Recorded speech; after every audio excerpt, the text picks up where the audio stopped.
not getting feedback yet. Let me see.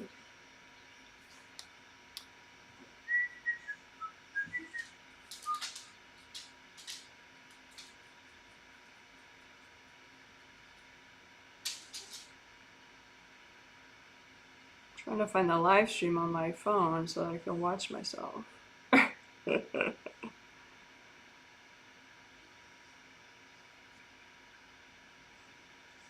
But my phone is not cooperating.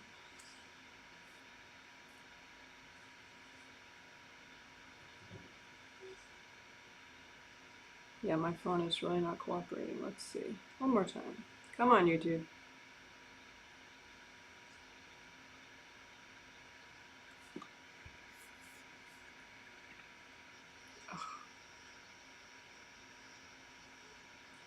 Yeah, if I can't confirm, I'm gonna have to.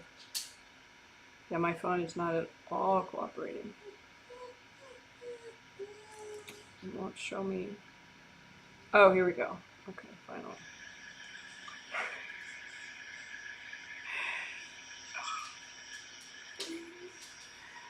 All right, I hear myself. Okay, good. Oh, thank goodness. And I get validation that someone else can see and hear me too. How nice. All right, because I have started several minutes and I've just been talking to my laptop before, so you can never assume that things are working. Okay, but anyway, last month, continuing on with the discussion of the theme then, now that we got that out of the way, the theme, which is emotional wellness. Last month, September 2023, we did the same healing all month that month, and that was social interaction. Improve your social interactions, improve communication. And that, all those videos are in a playlist. I will link that below, so you could refer to it if you want, if you missed any of those. But anyway, that that playlist, or those healings about social interaction. Oh, hey, hello. More hellos. Thank you so much. And I know my flexible start time makes it a little complicated for people to be live. Sorry about that. But as I explained, I'm not ready till I'm ready. So here's what it is. But I am happy when you guys can join live. Okay.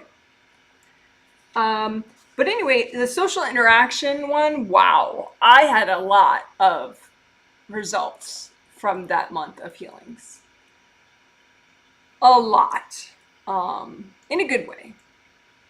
So I don't know if you did too. I did read all the surveys, but I'm not sure that anyone had as big a reaction as I did from those healings. But I redid my entire website. There was all sorts of little variations on that story, which that's actually the story I'll tell at the end after the healing is over, rather than garden stories. I will show garden photos as I'm talking about it, but I'll talk about my new website and all that and some changes coming up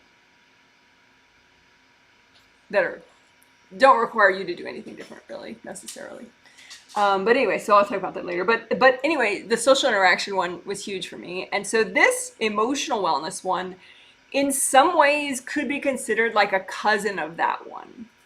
Because emotions affect your social interactions so much. They affect how you perceive other people. They affect what you're ready to show of yourself to other people.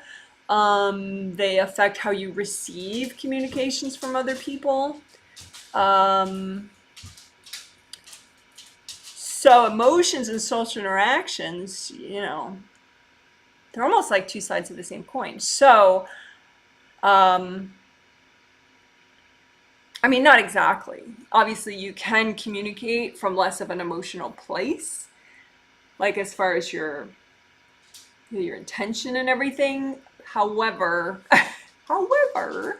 emotions, it just, people tend to save up a lot of old stuff rather than clear it, emotionally speaking. And so without people intending to, their emotions affect their social interactions quite a bit. and not only that, just how they perceive themselves in relation to other people, how they perceive their life, all sorts of stuff. So I'm very excited to have the whole month, the 5 healings to work emotional wellness.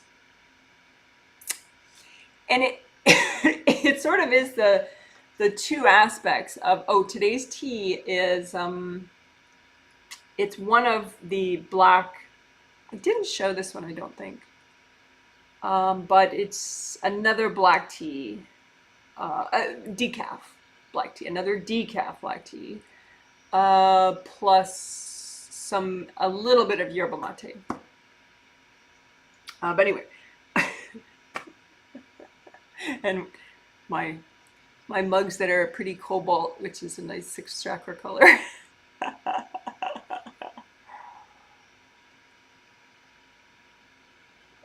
Love that color. Okay,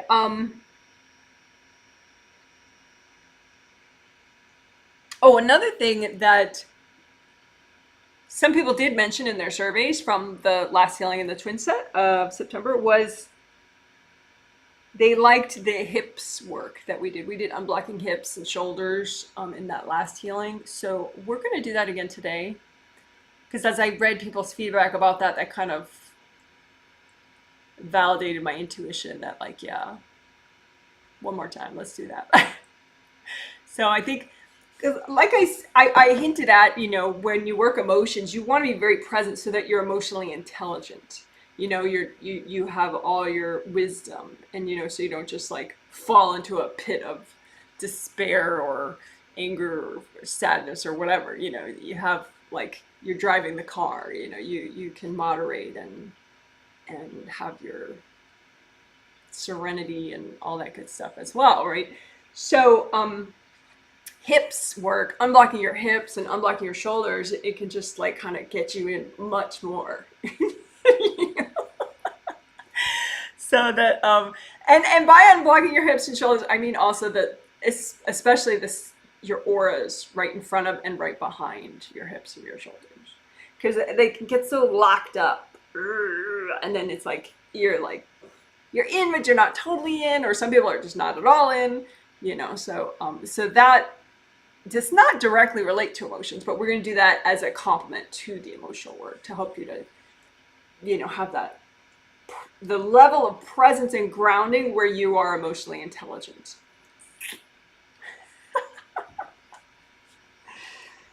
All right. So yeah, definitely hips and shoulders, possibly knees, though I don't know if today. Legs and knees will be at some point in this triplet set. I don't know if they probably won't fit today. But that will be interesting when it happens. But hips and shoulders for sure today. But the emotional stuff, I think I've probably talked about it enough now. So you get the gist of what we're going to be doing. I didn't say how we're doing it, but, we'll see as we go along. I don't want to talk forever about it because I've already started a little bit. I'm not starting late because I'm no longer trying to start on time. I'm just starting whenever I start. But anyway, I feel like I want to get going soon.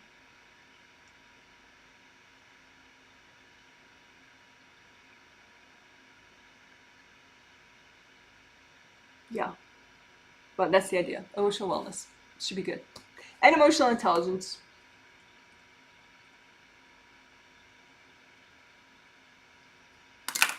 Yeah, because I will do one more example, discussion level example of like, okay, not all therapy is bad. Therapy can be very effective and very helpful. Psychotherapy, talk therapy with a therapist that is, non-judgmental, has good boundaries with you. But there can be bad therapy, when you're just like, you just feel like crap in between, and you feel like you're not really making much progress, right?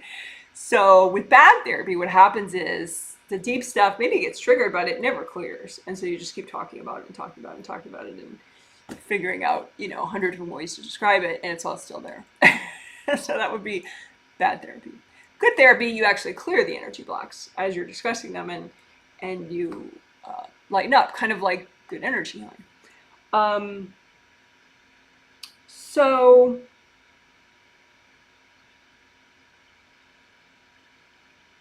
I forgot where I was going with that.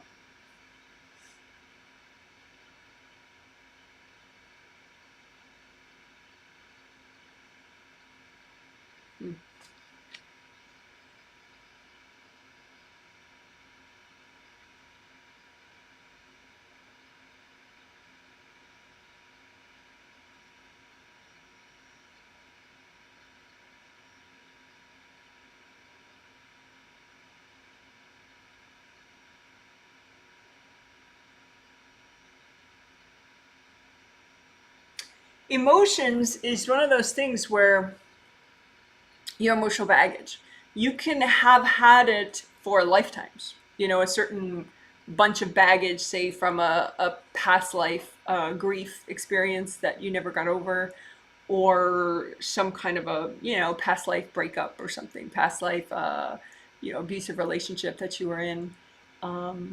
Because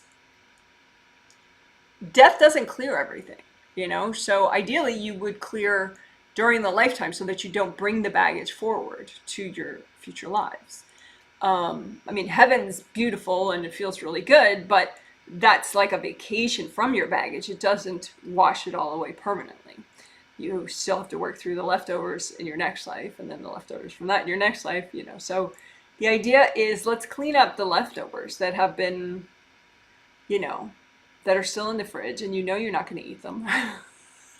You don't want that baggage, that grief from 10 lives ago, and the breakup baggage from 3 lives ago, and the abusive relationship drama from 5 lives ago. You know that's not going to help you at any point in time in the future. So it's like, let's keep the wisdom, but clean out the fridge, No more leftovers. I love that. No more leftovers, damn it.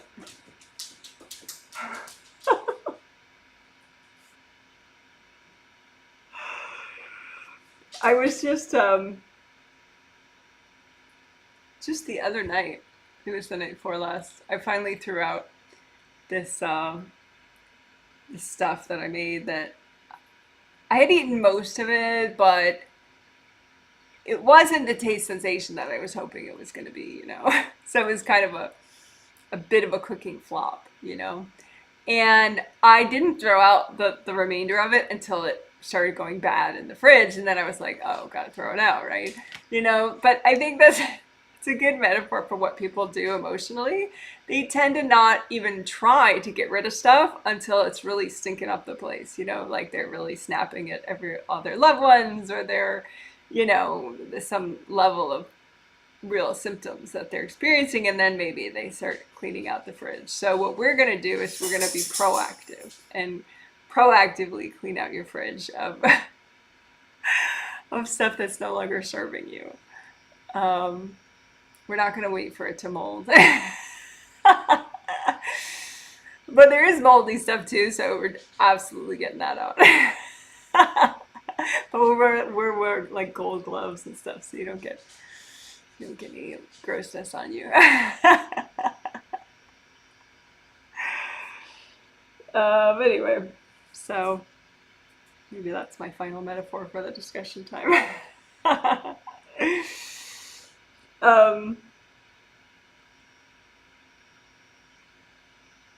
We will do healthy and gentle, but the thing is, sometimes it's just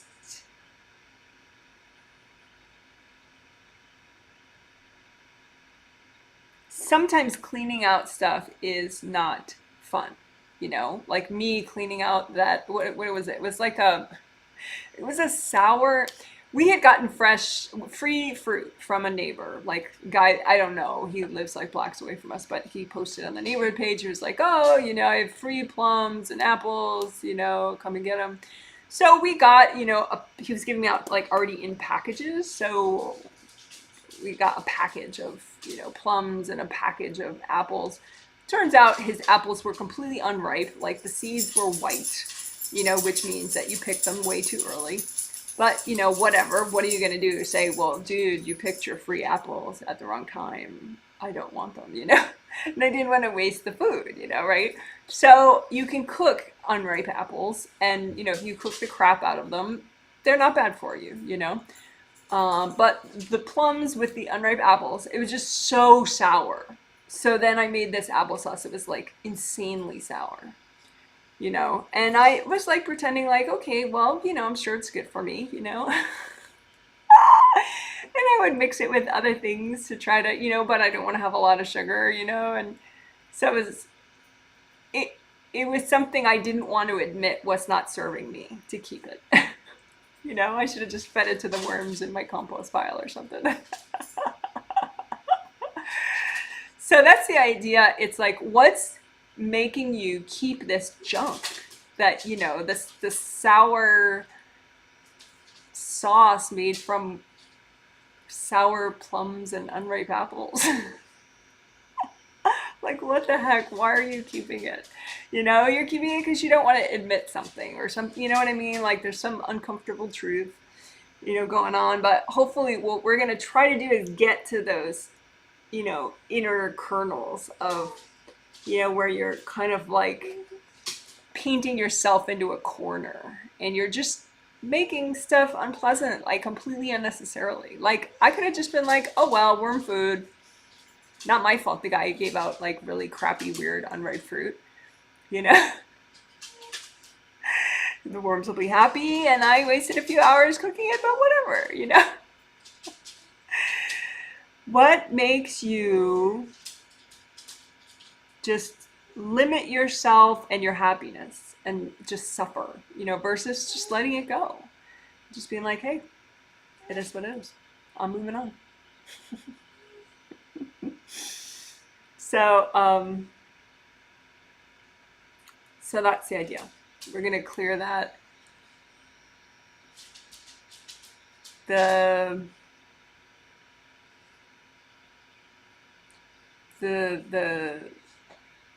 whatever that is that makes you keep the sour applesauce. We're gonna clear your sour applesauce baggage. That's what I'm gonna call it.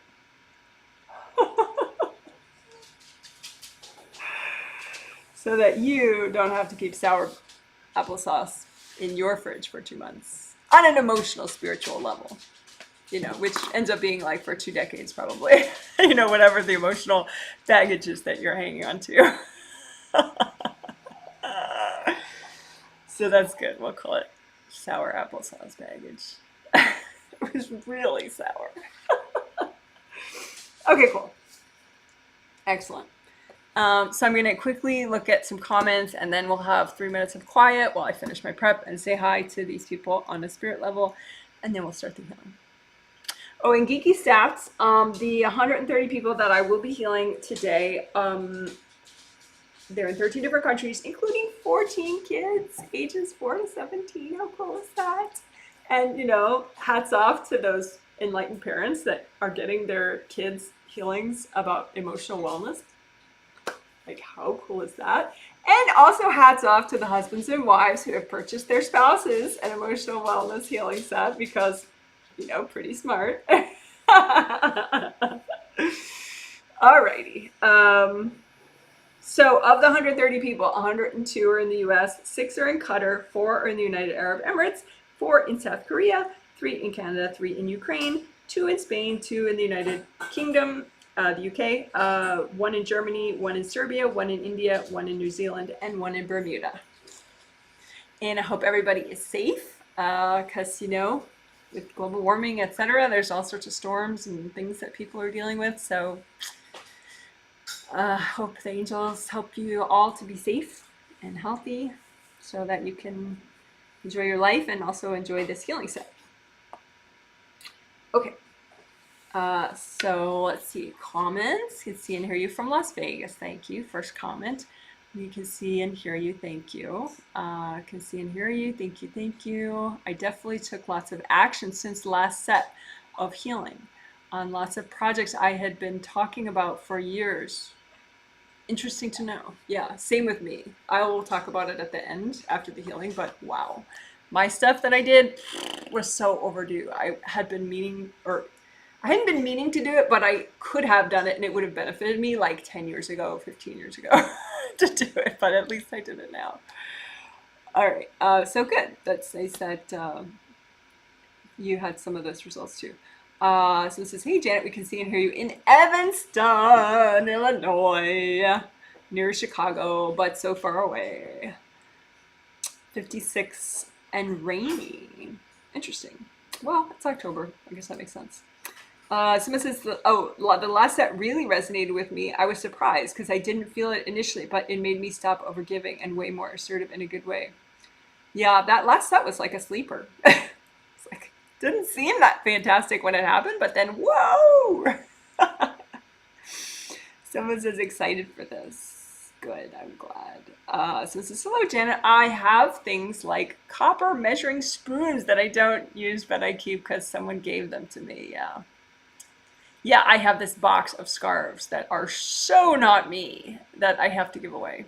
I have to just, drive them to Goodwill or something, some charity. But I haven't done it, and it does kind of bother me. I haven't done it. Oh, funny. Someone says, happy Thanksgiving weekend. Is it Thanksgiving in Canada? For us, it's not. Thanksgiving is a weird concept too, because like in the US at least, there's this fantasy of how the Pilgrims and Native people like sat down together, and the European settlers didn't like murder everybody, murder a lot of people. So anyway, Thanksgiving has always been sort of an odd American myth.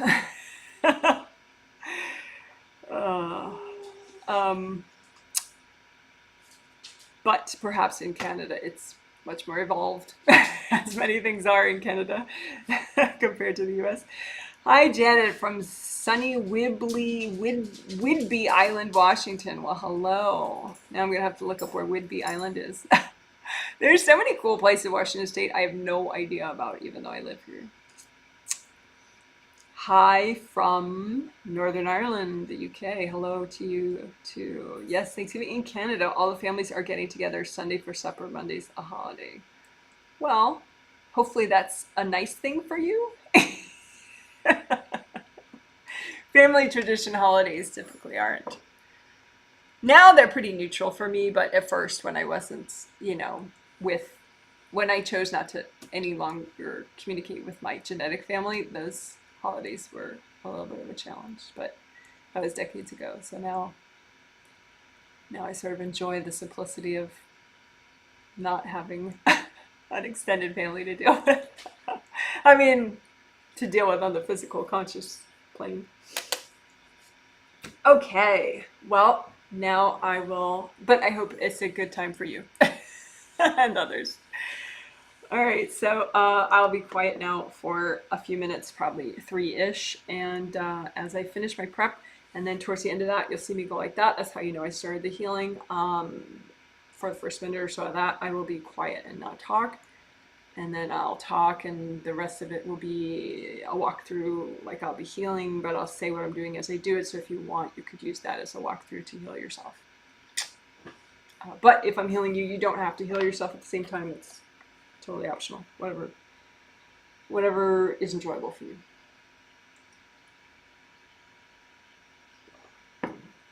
American,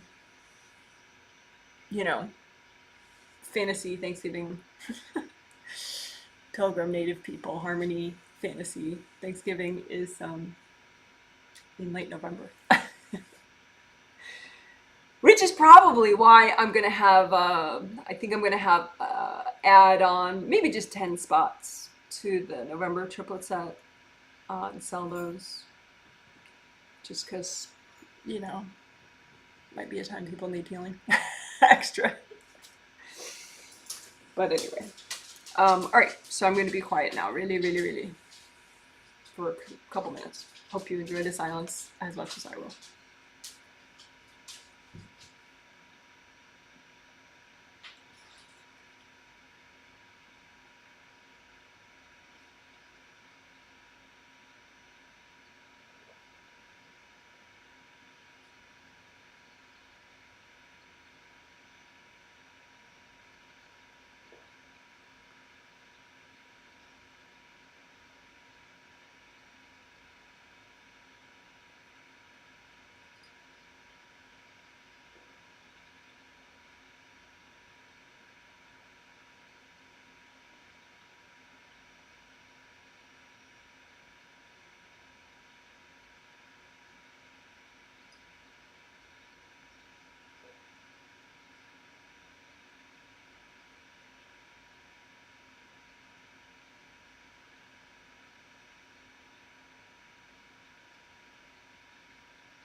All right, thank you for waiting.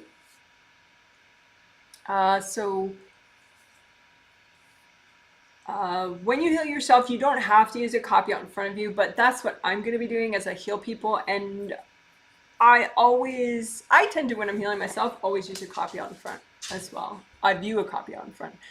Sometimes I don't move my hands as I heal, like, because if you're healing just yourself, you can think of like your inner glue, your inner resistance, and like relax. So you find a block, maybe with your hands, maybe not, maybe you see it, but then you can like sort of feel the glue, the resistance, and like just coach yourself into letting that go, and so it clears without like gold light, gold light, gold light, gold light, and then it clears. But you know, one way or the other, just make sure it clears.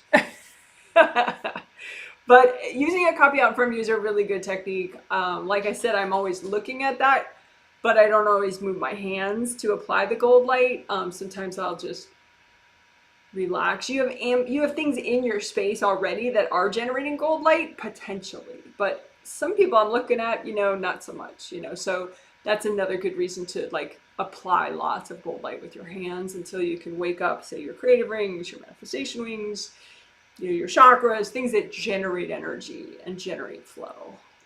If you have a lot of your own flow already happening, then a little bit of just, you know, sensing your resistance and letting it go might be enough. But when in doubt, apply lots of gold light with your hands to a copy out in front of you.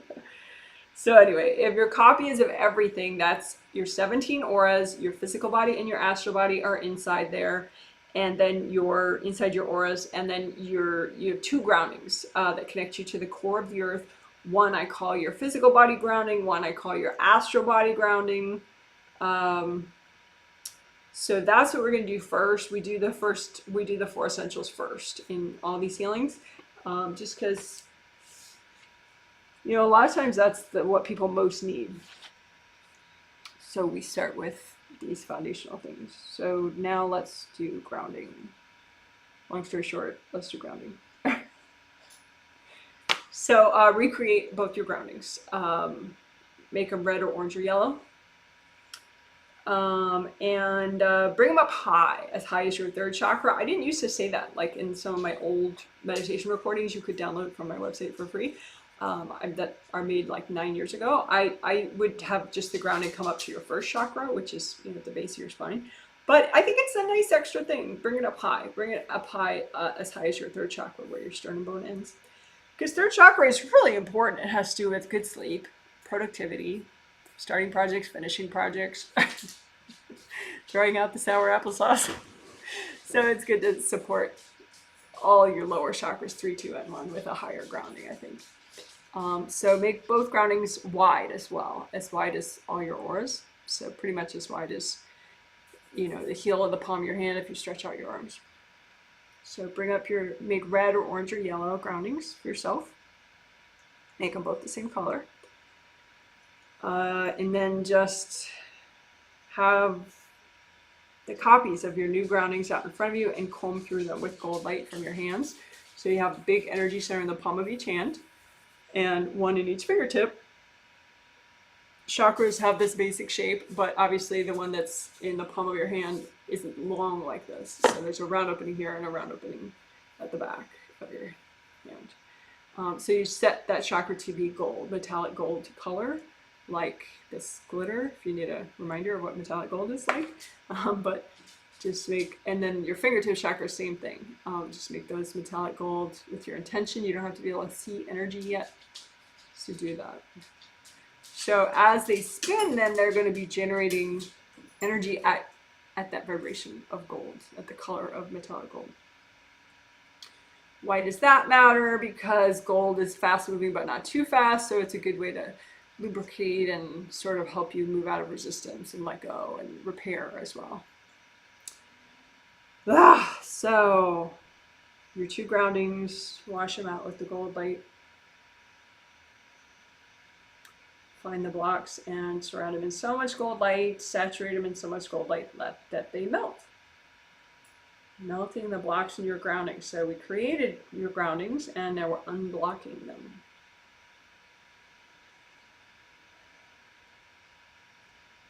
So just find the rocks. You know, some of these rocks have been here from past lives even. You know, so you just kind of adjust your awareness so you're like, oh wow, look at that. It's a big old rock. I didn't notice it before, but now I see it. And how long has it been there? You don't have to know as you melt it, but it's kind of interesting. And if it's not melting properly, you know, the blocks that you see in your grounding, that you notice in your grounding or imagine in your grounding, just round them up and give them to your angels. Angels, here you go. Maybe sometimes if you just kind of pile them up in a certain location, like, you know, if you're sweeping a floor, you sweep it all into one spot. So sweep all the blocks into one spot and then just saturate it with so much gold light that they all melt.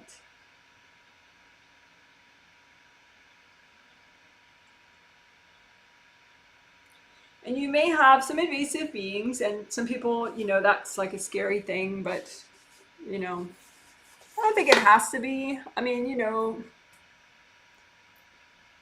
but you're big, you're much more powerful and strong than any stupid little cloudy thing in your grounding. So what you could do though is like freeze them all like ice cubes if you have any weird little invasive beings in your grounding, and just freeze them all like a bunch of ice cubes, and then just round up the ice cubes and give them to your angels. Angels, here you go. Or just, you know, freeze them and then say, angels, can you recycle all these beings? You don't have to freeze them, but it's fun. I think it helps confidence to be able to change things in your space. You know, change your grounding color, do this, do that. It just is like, okay, I'm the boss and I'm changing things, as opposed to like, oh, there's so many blocks and it's so cloudy and dark. I don't have time to do all that. You know, it's like click out of the passivity of like, wow, look at all that junk. You know, and just get to it. So unblocking grounding. If there are any invasive beings in your grounding, just say, angels, can you recycle all these beings? And after you say that, your angels are doing it. So just, you know, breathe. Breathe into your legs, into your spine. So that's the basics of grounding and grounding unblocking. So then let's do indie grounding.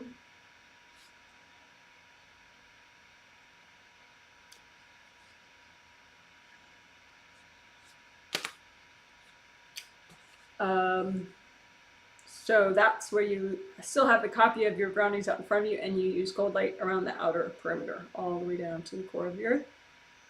And you melt away any connections between your grounding and somebody else's grounding, because that just messes everybody up. So just melt away those connections so that your grounding only connects to the core of the earth, not to other people, and that their grounding doesn't hook into yours. So, and if you feel like you have some persistent people that keep trying to link into your grounding, just be like, hey, go find your body, go take a deep breath, go ask your angels for help with grounding.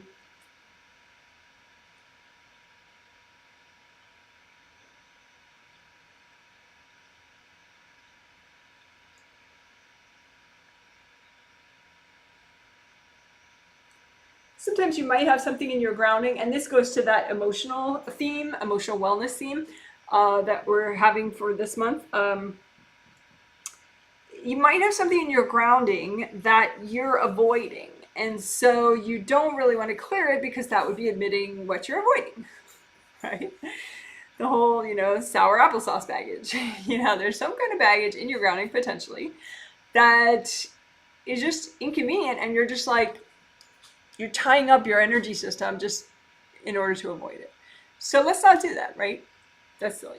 So sour applesauce has no place in anybody's fridge. I mean, unless that's your thing, but it wasn't my thing. So find your sour applesauce energy blocks in your grounding. Stuff that's there and it's totally holding up everything and causing a big traffic jam upward in your space, but you're still keeping it there, right? And just kind of find it and surround it in gold light. And you don't have to know what it is, but you know, whatever, imagine it like a big lump, a bunch of rocks of your sour applesauce baggage in your grounding. And just use lots of gold light. You don't have to feel what it is. You don't have to know what it's from. Lots of gold light. Just keep melting it. And if there are any invasive beings in or around your sour applesauce baggage in your grounding, just say, angels, can you recycle any invasive beings in the way of this work?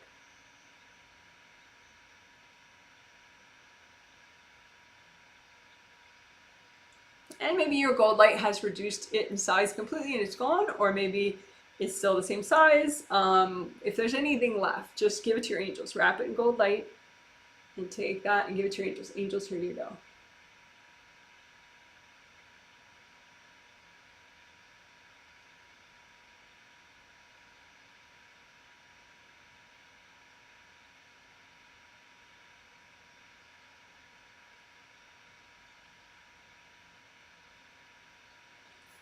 All right, cool. So that was grounding, indie grounding, and then clearing sour applesauce baggage from your grounding.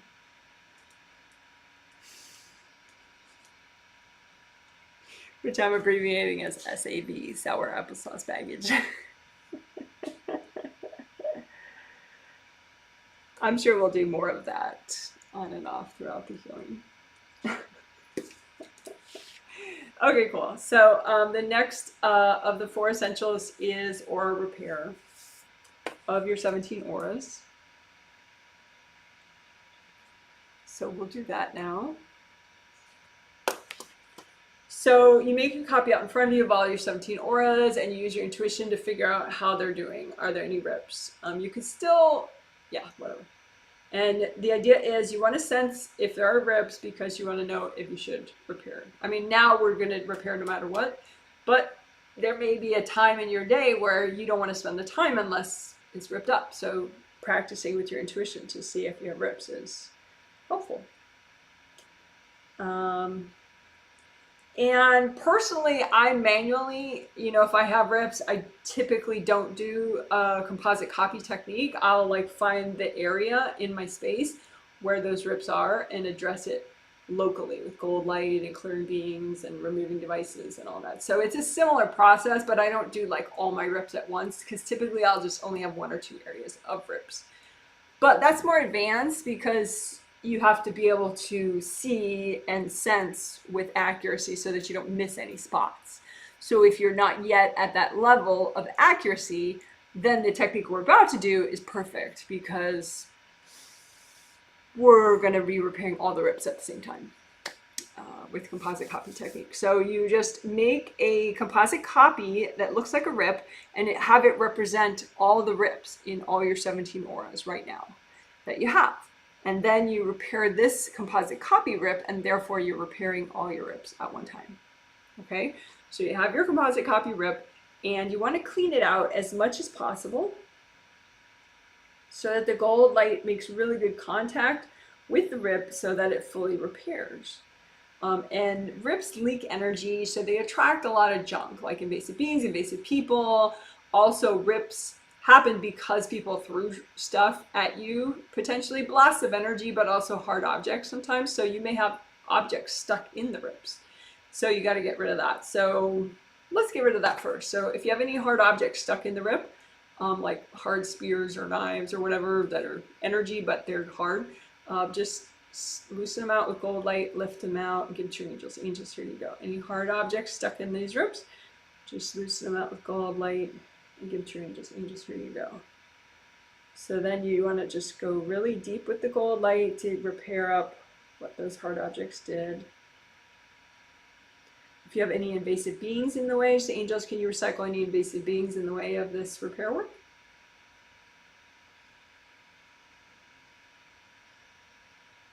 Because like I said, these rips leak energy, and so that attracts invasive beings and invasive people. So just use so much gold light that you're washing out the invasive people, and then have the angels recycle the invasive beings.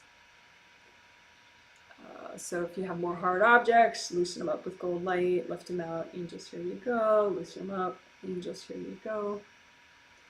Lots of gold light.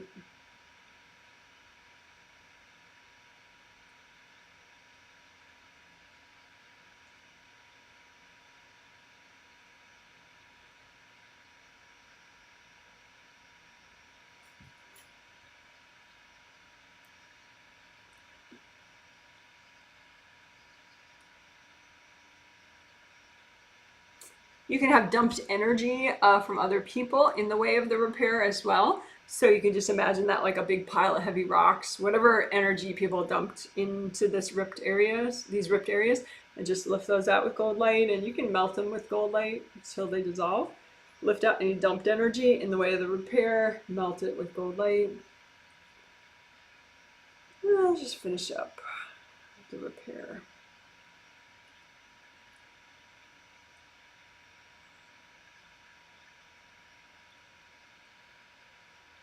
Okay, great. So that's repair of the rips in your 17 auras. So then you may have some hard plates of energy in a couple layers in a certain spot somewhere, as like a leftover from having the damage done to your auras, or maybe scarring, hard plates of scarring at the edges of your auras as a leftover from having been having energy thrown at you. So that hardness is a weak thing that makes your aura damage more easily next time. So we want to get rid of the hard leftover stuff. So just stack it all, stack copies of it all out in front of you. All your hard aura bruising, all your hard aura scarring. Just stack it all up and use gold light to melt it all.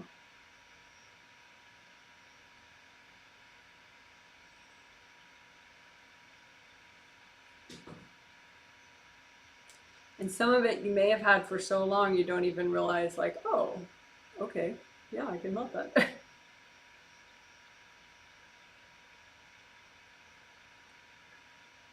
It's like the sour applesauce in my fridge. Plenty of the last bunch of weeks that it was there, it wasn't even on my mind that it was there. You know, you can have this hard stuck energy, but you don't even think about it, you know? So just put copies of all that hard stuck energy in your auras out in front of you and use gold light to melt it. You have to know what it's from, who dumped it, you know, residue from what energy attack. You don't have to know any of that. Just melt it. And at some point you're like, yeah, that's good enough. Good enough. So that was aura repair, and then clearing, melting away aura scarring and bruising. I'm going to quickly do the spheres. Repairing your gold mesh spheres of your Wei Qi auras. So 15 of the 17 auras are Wei Qi auras. Wei Qi, W-E-I space C-H-I, Wei Qi.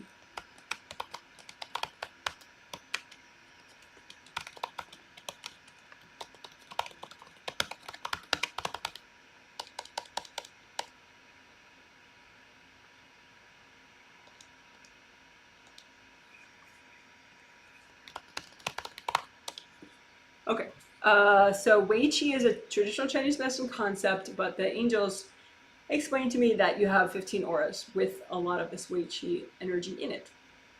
And it helps you with strong boundaries. So each one of these 15 auras is a flowing gold force field. Helps your physical body, helps you as a spirit. And they are full of gold light, flowing gold light, because you have each one of these 15 auras, Wei Qi auras, has 3 gold mesh spheres within it that generate the gold light. But, you know, because of energy attacks in the past, you could have rips in your gold mesh spheres, and so then they don't work so well.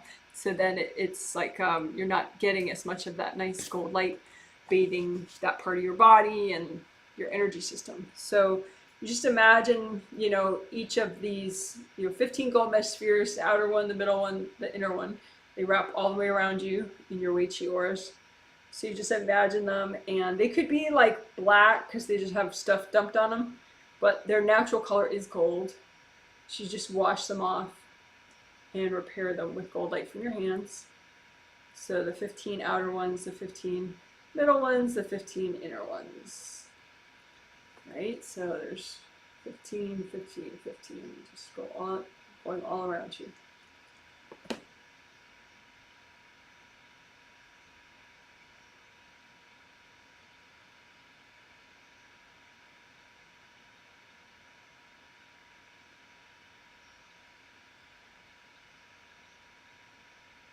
And, you know, if you have a more sensitive area that you feel it tends to get more blocked, like around your tummy or around a certain shoulder, definitely double check the Wei Qi auras in front of that area or around that area to see if those,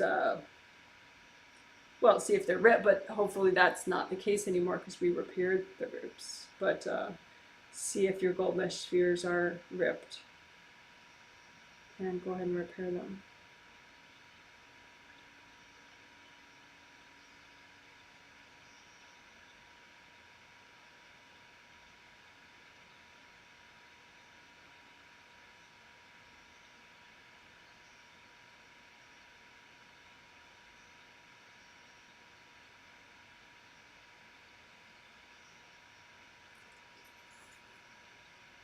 Okay, cool. Good job. So then creative ring, repair and unblocking. Creative rings are 3 gold rings above your astral body head, technically. They're right here, 1, 2, 3. And so you make a copy out in front of you of your creative rings. It could be a tiny copy, a big copy, whatever amuses you. But you want to use gold light and look for cracks. First you do the repair part where you look for damage and you repair it with your gold light from your hands. And at first it can be hard to see the actual rings because there's so much junk wrapped around them. So you might have to do a lot of clearing first. You know, it might just look like a big blob of gunk, you know, so just use so much gold light that you blast out whatever's all around it, all around your creative rings. So that, because in reality, the rings are 3 distinct gold rings, but they can have cracks in them, they can have junk wrapped around them, etc., etc. So just keep using gold light, be patient.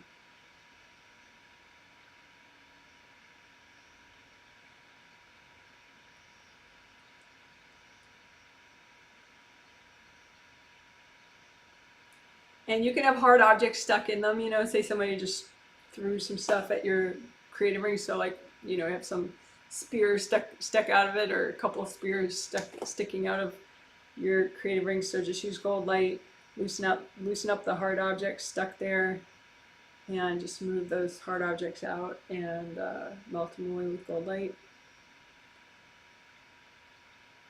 And repair the gashes. So again, move out any hard objects stuck in your creative rings and melt them away with gold light.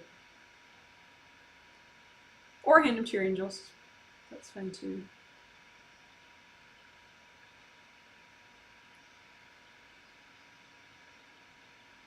So I said earlier, creative rings generate a lot of gold light. So if your creative rings are working at the time and they're generating a lot of gold light, you may not feel the need to use your hands to use gold light with your copy because you have so much gold light coming down already. You just need to kind of relax and let go of your resistance.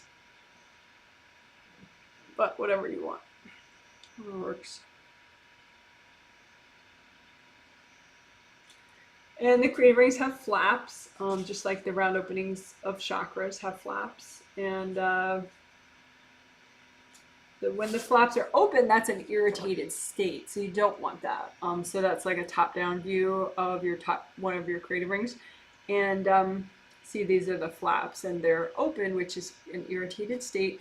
And that's occurring because there are cords going into your creative rings, and somebody or something or all of the above is sending energy that's not yours into the rings, and that excess energy causes the rings to puff out. And it's uncomfortable. It can be overwhelming if there's a lot coming in. So just melt cords going into your creative rings with gold light. You can see them like, imagine them like ropes, and just melt the ropes with gold light.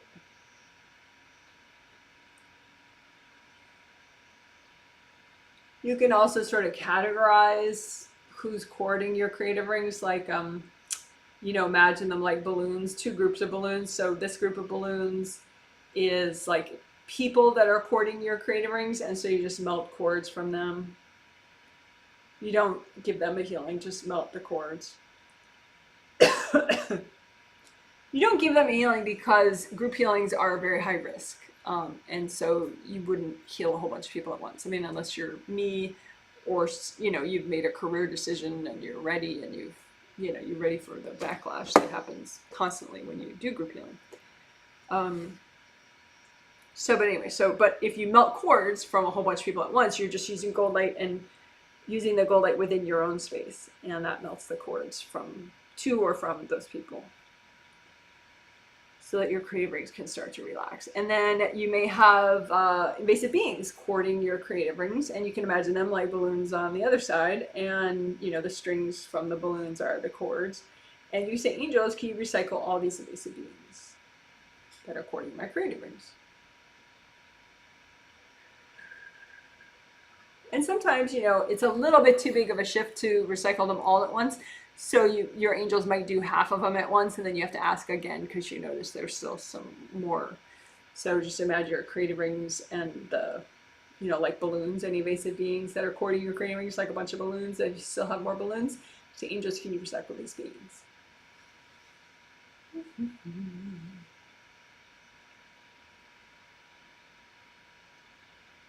So then as you melt all these cords, you just let the flaps relax and fall shut. Don't force them shut, but just, it's an indicator of maybe you missed a few cords if the flaps aren't yet fully shut. So keep melting cords.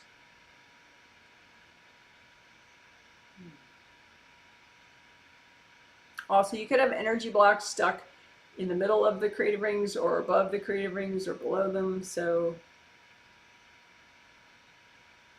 use gold light, melt them away.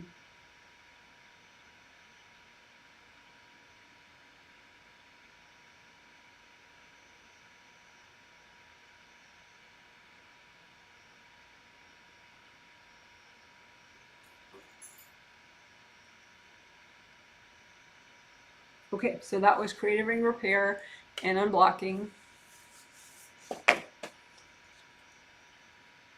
So good job.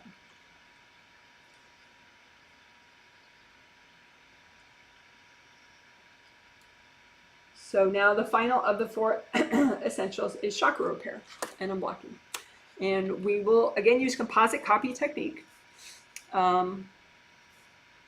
which is nice even if you are advanced as I am, because sometimes, like, the minor chakras, you have so many. As an advanced person or even intermediate, you can use your intuition pretty quickly to see which of your major chakras, 7 astral and 7 physical, have damage, and you could repair them one at a time. But say you notice, okay, so I have cracks in all of my major chakras, someone's been really pounding away, how great to just repair all those cracks all at once, and then double check by looking at the chakras and see if, maybe one still isn't fully repaired, and then so you do that one by itself, but it's a nice time saver for no matter what level you're at, to use composite copy technique to repair your major and minor chakras all at the same time. So major chakras are 7 astral and 7 physical chakras up and down your spine. 7, 6, 5, 4, 3, 2, and 1. But then, you have all these meridians all over your body. This is an acupuncture doll. So all that writing, those are all acupuncture points and meridians. Meridians are energy pathways. So the little acupuncture points, those are chakras, minor chakras is what I call them. But they're little motors, in the meridians, keeping the energy flowing, unless they're damaged, and then they don't work so well. So that's the idea. We're going to repair and unblock them, right, to the extent that's healthy and gentle to do at one time. So this is the basic chakra shape for all your chakras. So open cylinder, and you can just imagine. Make a composite copy that represents all your major and minor chakras. So that was explaining, quite a bit of explaining. So now we will do, all right, so just lots of gold light. You have your composite copy that you made, and you just keep using so much gold light that all the cracks repair, all the missing chunks repair. And the chakras could be so, have so much energy around them that you need to unblock quite a bit before the repair is complete. So you can lift off the blocks and melt them with gold light until they disappear. Lift off the blocks, melt them with gold light until they all disappear. Lift up the blocks, melt them with gold light until they all disappear.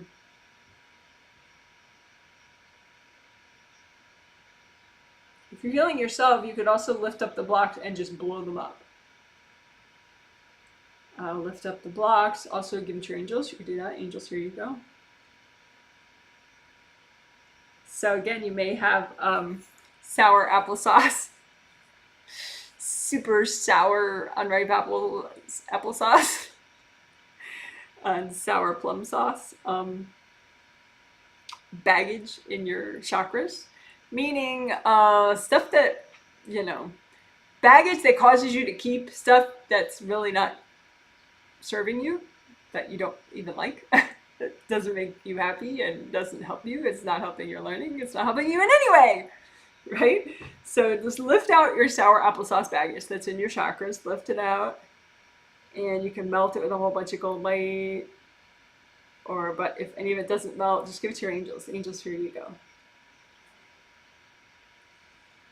It's okay.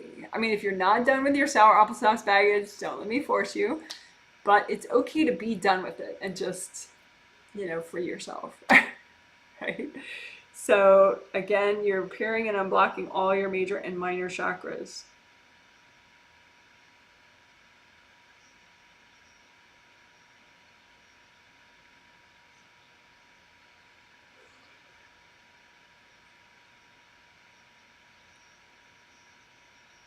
And again, what's that baggage that's causing you to keep, say, your emotional baggage, right? Maybe it's just emotional baggage that you're just like, well, I don't like emotional baggage. I'm going to ignore it and keep it there for decades, but let's just lift it out, and you could blow it up if it's yours, if you're healing yourself, or just melt it with gold light. If there's any left over, just give it to your angels. Angels, here you go.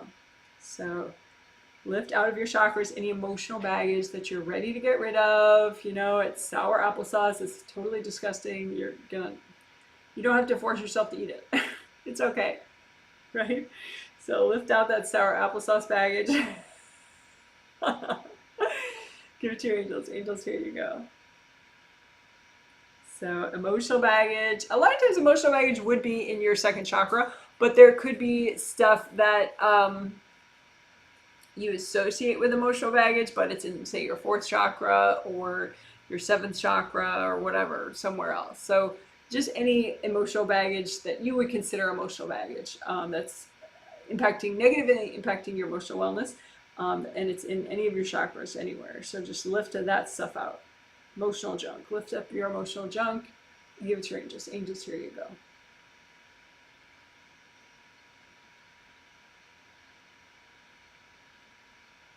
But again, there could be baggage that's causing you to be avoidant, that's causing you to, save the disgusting stuff in your fridge forever. So lift out the baggage that's causing you to save disgusting stuff and just blow it up or melt away with gold light. But if there's any left over, just give it to your angels. Angels, here you go. So what is the baggage that's causing you to keep disgusting, gross, emotional baggage, right? And lift that out and give it to your angels. Angels, here you go.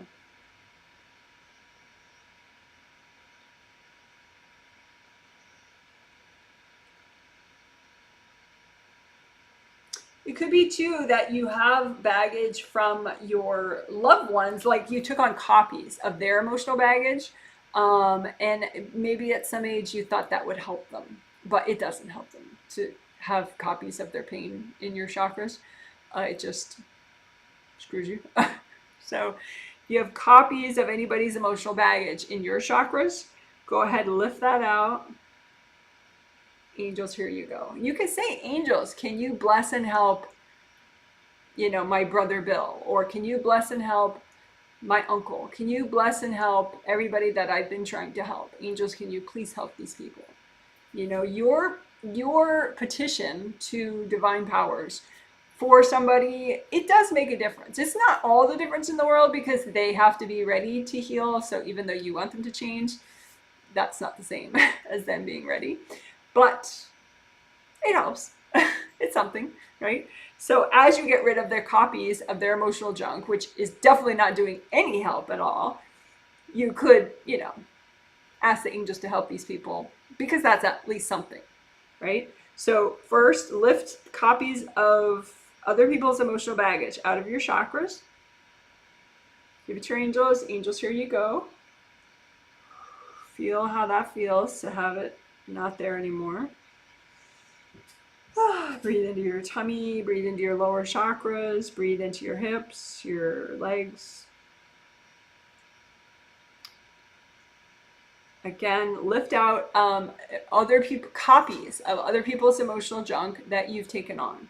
Maybe you care about these people. That's okay. It's okay to care about them, but you don't have to harm yourself, because it doesn't help them, right? So lift out the copies of other people's emotional baggage that you're storing in your chakras, and give it to your angels. Angels, here you go.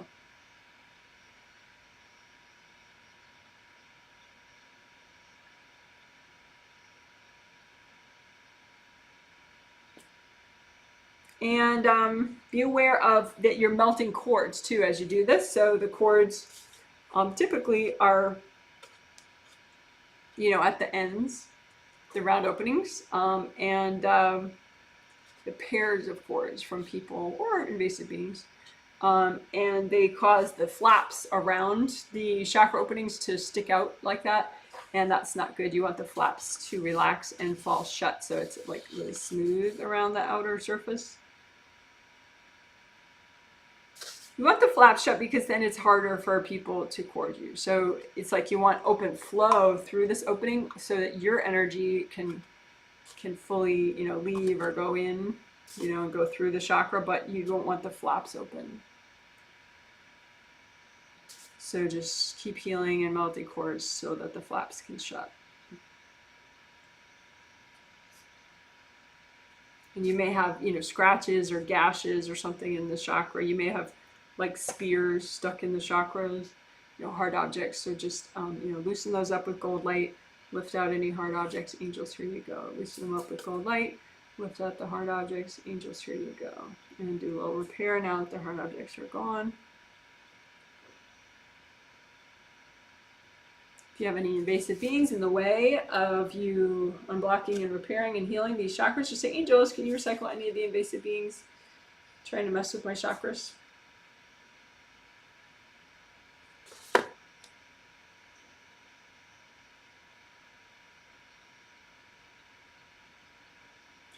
Okay, so that was chakra repair and unblocking, but we did a lot related to the theme throughout. So that was in general and also for the theme.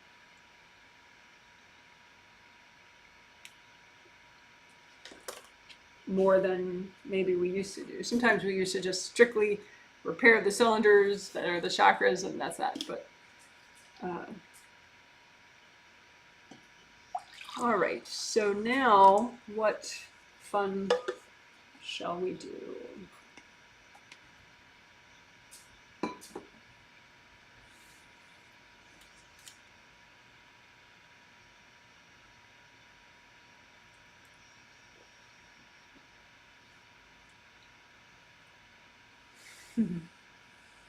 Yeah, sour applesauce baggage, SAB.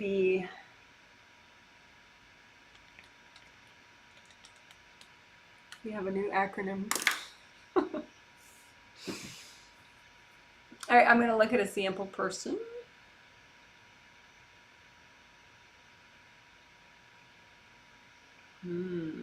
That's funny. Okay, so I'm looking at this woman that I'm healing today in this healing. It is the first time, I believe, that I'm healing her. If not, it's been a while. But she's the mother-in-law of somebody that I heal a lot. And the mother-in-law that I'm healing, it's very funny. She has this thing she's showing me where it's some of her emotional baggage is folded very neatly and put away in this, storage chest, and so it's It's like in a box, but it's very neat. And she's like, well, I understand that you're clearing all that dramatic baggage for people, and that's all well and good, but my baggage is very neat and tidy, so I'm not so sure if it's bad to keep it, because this is what my mother used to do and her mothers used to do. She's like, if it stays repressed, is it really all that bad?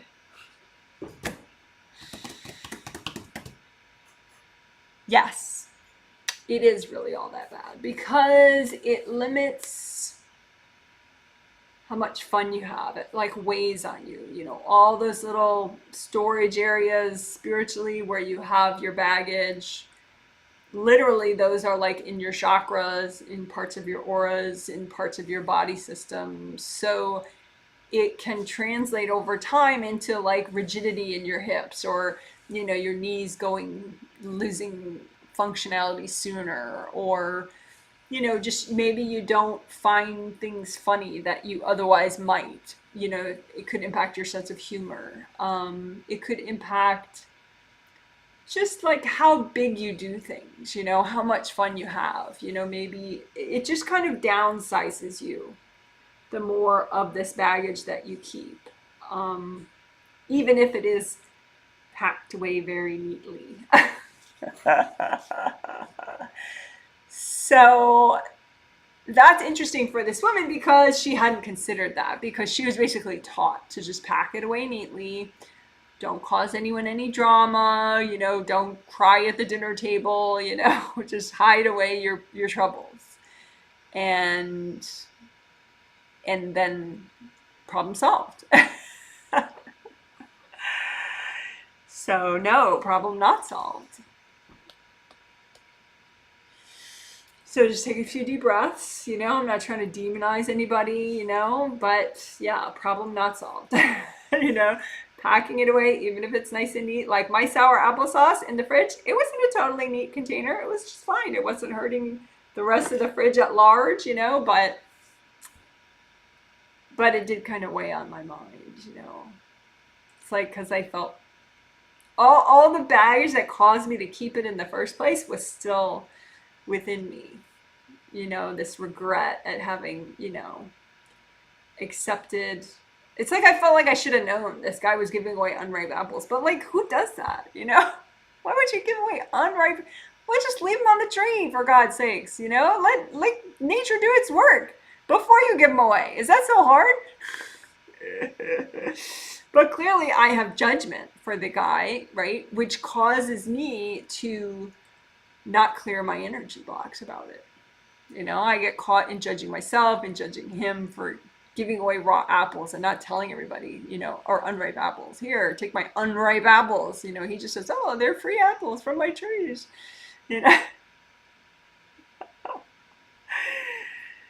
So anyway, it's funny.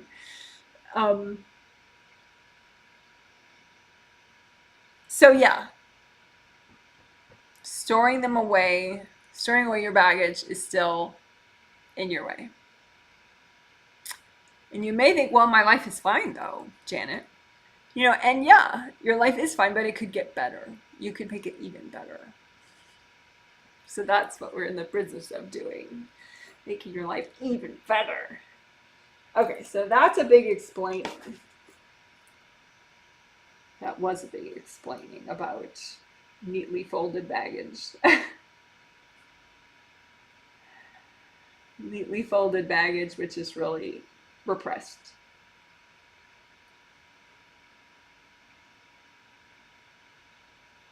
Baggage. And if it stays repressed, is that so bad? Yes, it is.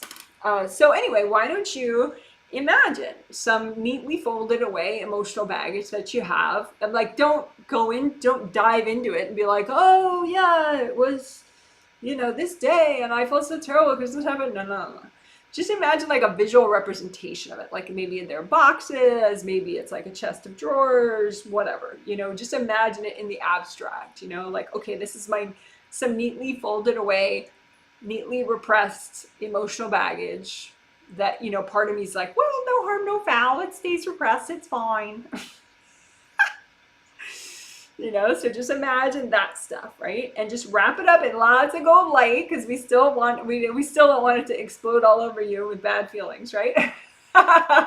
So wrap it up in lots of gold light, and you can just melt it right there or blow it up right there if it's your stuff, or you can give it to your angels, just lift it up. Angels, here you go. Yeah. So breathe into your shoulders and your hips. And again, just imagine any leftover, neatly folded away emotional baggage that you have, that part of you has felt like, oh, it's not a big deal. It's repressed. Nobody knows about it. I pretend it's not there. Win-win. Right? So just imagine your neatly folded away baggage and just surround it in lots of gold light, emotional baggage, and give it to your angels. Angels, here you go. Or you can blow it up, or you can dissolve it fully with gold light.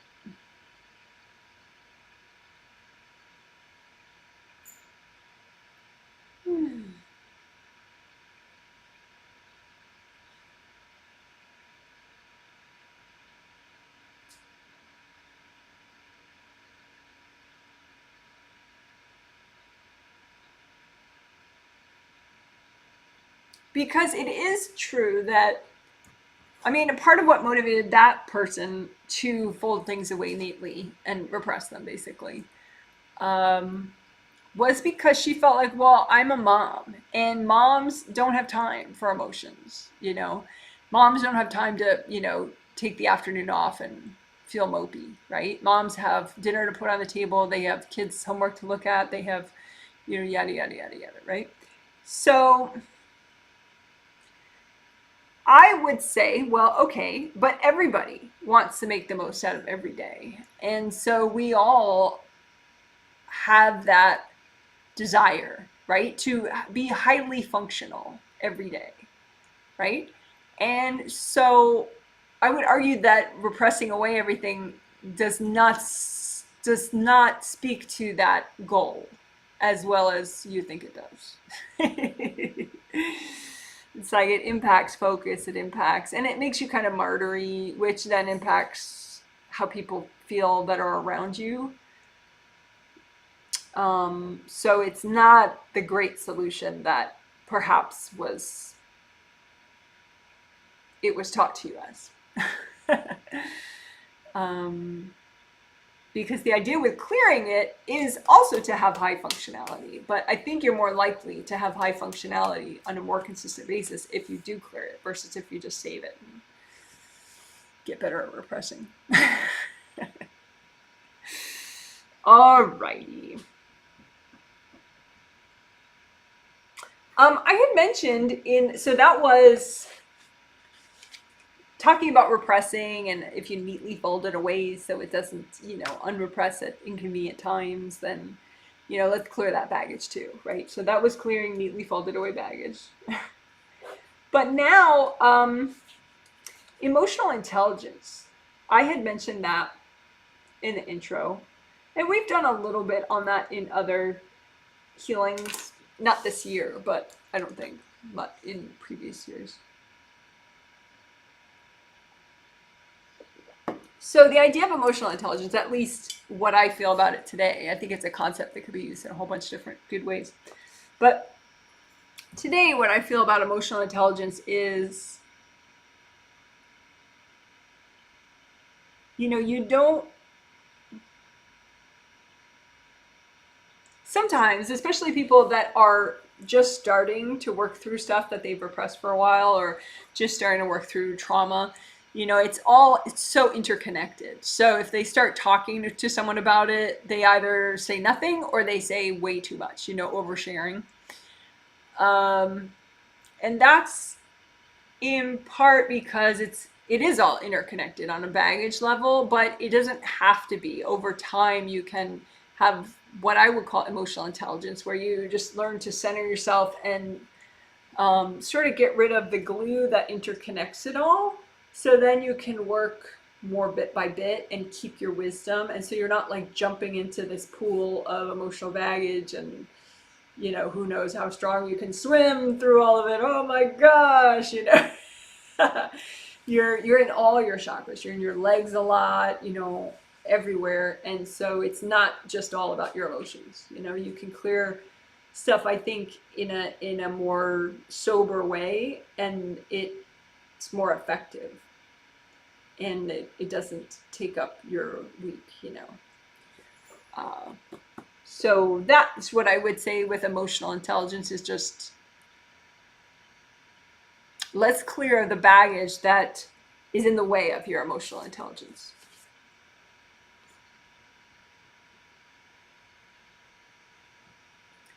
And two, like, part of emotional intelligence is emotional, like,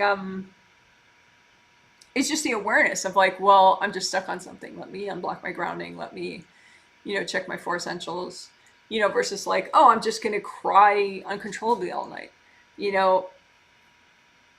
Not to demonize someone if they do that, but it's probably more fun if you don't do that and you just can think, oh, wow, I think I probably got whacked, or somebody dumped on me. You know, I just had a phone call with somebody. Maybe they dumped a lot of energy on me, which has triggered a bunch of stuff. So rather than just staying in the muck of it and crying for 8 hours, I'm going to, you know, eat some protein, do my 4 essentials, wash that person's dumped energy out of me, and, you know, feel better. You know, so that's part of emotional intelligence. That's the self-care component and the sort of that perspective of, you don't get so caught up in it that you don't know what to do. You're not, like, you lose your logic, right? So emotional intelligence has to do with also having logic, also having intuition, also having, you know, thinking about, okay, have I eaten protein lately? Because, you know, low blood sugar could cause, you know, crying fits. You know, did I just get off the phone with somebody? You know, maybe they dumped energy on me by accident, you know. Anyway, okay, so emotional intelligence. So we're going to clear baggage that blocks your own natural wisdom. So baggage in the way of your emotional intelligence.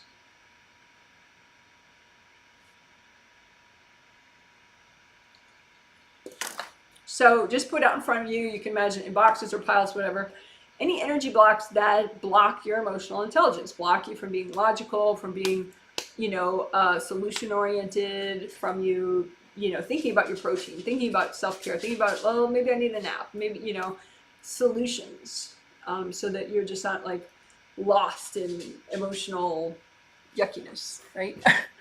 I'm going to turn it around so you can have the positive emotions, right? So anyway, what are the blocks in the way of your emotional intelligence? Just imagine them like piles of blocked energy and just melt them away with gold light.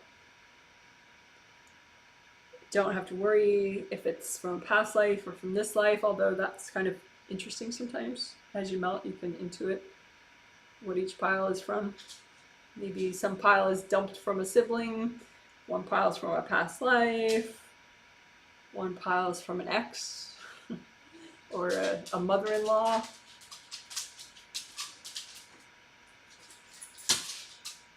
So again, what is the baggage in the way of your own emotional intelligence? Your ability to get perspective, to use your wisdom, to use your problem solving, so that you can clear and be functional. Right? So any blocks in the way of your emotional intelligence, just line them up. And you can soak them in red earth energy if you want, and use gold light, melt any cords going into these blocks. And you can blow up the blocks if you're healing yourself. You can use gold light to melt them. You can hand them to your angels. If there are any sort of cloudy, moving stuff around them, that could be invasive beings. You can say, angels, can you recycle any invasive beings in the way of this work?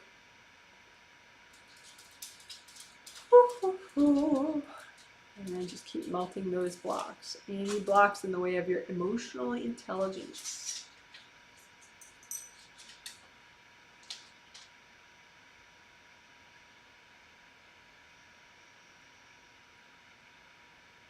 All right, good job.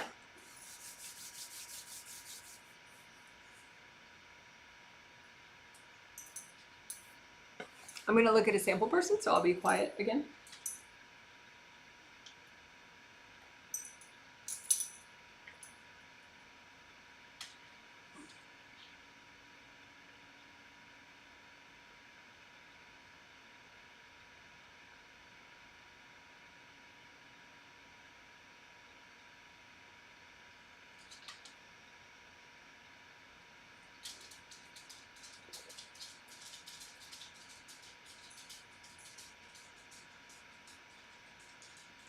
Okay, so somebody else's mom that I'm healing, she has a lot of grief. She's a widow, and she has a lot of grief that gets in the way of everything. And, you know, maybe a third of it is because she's a widow in this lifetime at this time. And so it's grief, it's, you know, energy blocks, unresolved energy blocks from the passing of her spouse in this life. But 2/3 of it is old grief from old past lives, which is very typical. That's why people feel like grief is so insurmountable and will never go away, because they're not clearing the old stuff. So it's like stuck to the new stuff, and it all seems giant. In reality, you can clear grief. But the problem that this woman has, my client's mom, who I'm also healing, is that she wants to honor the love that she has for the person that passed. And people get confused and they think that to honor the person that passed, you keep the grief. You know, like literally people comfort each other. Like on social media, you'll see comments and they'll be, you know, someone will say, oh, my grief, it's so strong, blah, blah, blah. And other people will be like, it never gets better. You know, and they think that's a good thing to tell somebody. It's like, well, for you, it might not get better. So if you can honor the person and still have your love and friendship, because they exist as a spirit still, right? Their body is no longer their physical body, but on a spirit level, they exist, right? So you could still communicate with them on a spirit level, and you could respect and be grateful for what you had with them and what you still have with them. But acknowledge that that's separate from all this heavy stuff that you're lugging around still, which is the grief. Sorry about that. So that's the idea. So let's clear grief, but we'll do it in a staged process that I think will help this client and probably many of us that are accidentally reserving some of the grief because we're like, well, that's special grief. That's to honor so-and-so. You know, let's honor so-and-so in a different way. So then you can go ahead, if you choose to, and get rid of the actual heavy junk that's just, you know, in the way. So that's explaining clearing grief, basically. Our staged process, our staged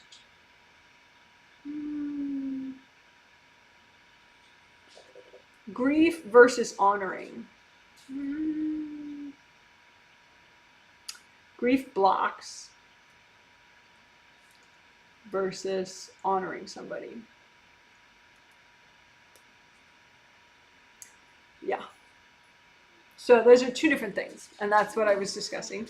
So now we will do a step process where you separate the two. You separate your awareness of all the blocks, and then create some sort of, we'll use flowers and to honor your, you know, your continued friendship with this person on a spirit level, your gratitude that they exist, and that, you know, you shared the time with them when they were in the lifetime, you know, all that good stuff. So we'll create celebratory, honoring, respecting kind of flowers.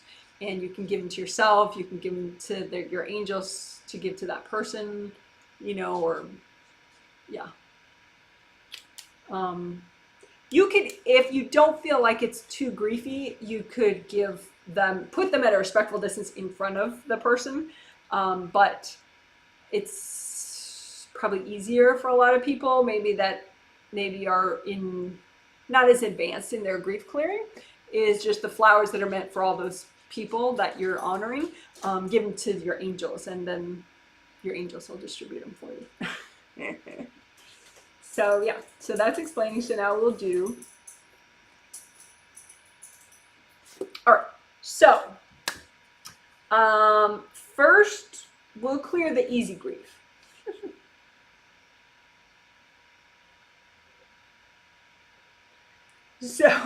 So just put it out in front of you. You can put it in gold boxes. You could put it on gold blankets. You could just pile it up, whatever works for you. But put out there any grief that you totally like. It's easy, no problem. Like, why on earth have I been keeping this? You know, like all that grief. And this grief is just blocks in different chakras, different aura levels, layers from, or in your grounding from you know, having something that you cared about. So a person typically, or a pet, you cared about transition. You know, they lose their physical form, they go to heaven, they can visit all the time though still, you know. But anyway, that process is, a lot of people get pretty stuck during that process, right? So put all that stuck energy out in front of you in boxes or piles and just melt it away. Use lots of gold light. Ask your angels for help. And you're only putting out what you can handle clearing. You know, so this is the easy grief, right? The easy stuff that you probably should have cleared before, and it's not a big deal for you to clear, you just haven't done it, right? So this is the easy grief we're clearing, right? So put more easy grief out in front of you. It doesn't matter if it's present or past life, you don't have to know who it was for, and just melt it away, the easy grief.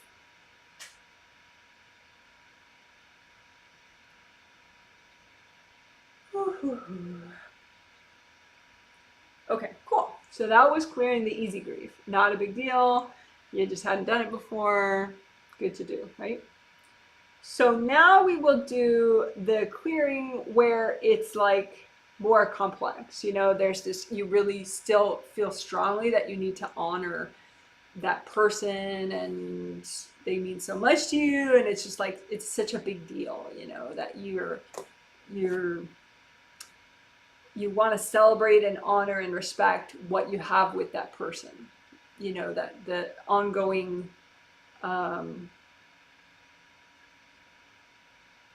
recognition of how amazing they are and how glad you are what you shared with them and what you could share in a future lifetime, right?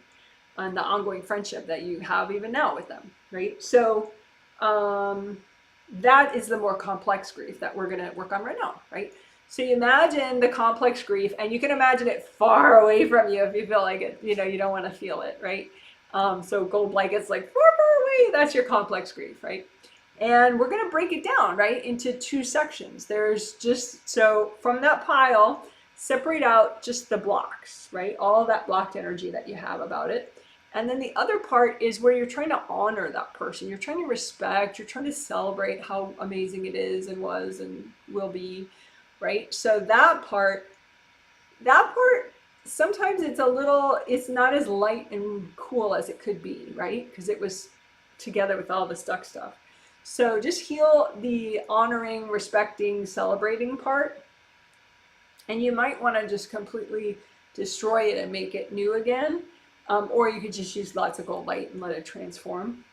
And you can add more to it. You can make energy healing flowers out of universal healing energy, whatever that you need for yourself, you know, to continue to celebrate and honor and respect those relationships that you have with those people that crossed over, and just, you know, have your angels check your flowers that are for you so they're just right, and then give them to yourself.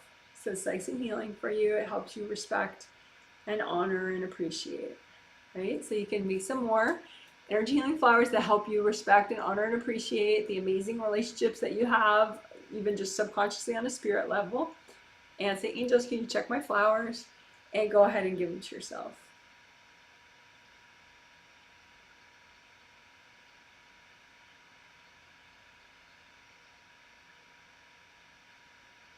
And, you know, sometimes you think, well, gee, I don't have much friends in this lifetime right now. You know, I don't have a lot of friends. I would like more. I don't really have friends, or I don't have a lot of friends. But on a spirit level, you probably do have some good friendships. It's just on a subconscious level. It could be, a mother from a past life. It could be a cousin from a past life, and they're in heaven now and they're rooting for you and like watching, and they visit now and then, but you're maybe not so conscious of it. So these are the relationships that obviously are beautiful, and a part of your spirit obviously wants these relationships and is grateful for them, and they're clean and they're fine. It's just some friends that you have that aren't physically manifested and living next door to you, so they're not conscious level in-body friends for you right now. But anyway, it's good to honor and enjoy those friendships, right? But just don't confuse that with all the junk, all the stuck stuff, right? So now that and you can make flowers to give to those people, and just to celebrate and honor them, and say how grateful you are for the friendship, and just give those flowers to your angels so your angels can distribute them to the people. And then so then you did your honoring and respecting and appreciating, right? And so then now, separate from that is all the grief blocks, right? All the stuck energy from, when those people crossed over, and just that stuck stuff does not honor them. It does not celebrate them. It does not make them feel better at all. If anything, they are, I'm sure they're all cheering for you to clear it. So go ahead and just imagine all the blocks, the grief blocks, and just melt them away. You can imagine like big black boulders, and blow them up or melt them with cold light. If you're healing someone else, do not blow up their stuff. It's too bossy. But if you're healing yourself, you can blow them up or just melt them with cold light. And if you have any leftover that are not melting, any grief blocks, just give them to your angels. Angels, here you go. Angels, here you go.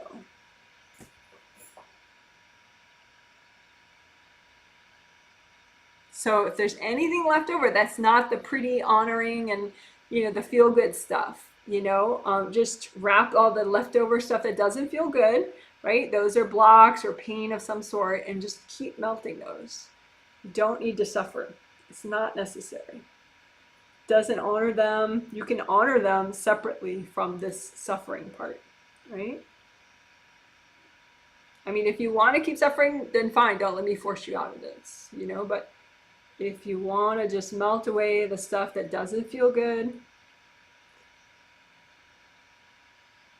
go for it. Very cool. And you could say too, angels help me to be in a healthy place with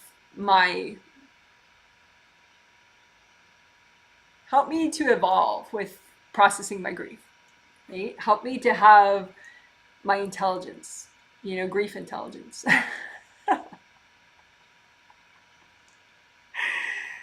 Right? Help me to have grief intelligence, where I know there's a difference between keeping the stuck stuff and honoring and celebrating and respecting.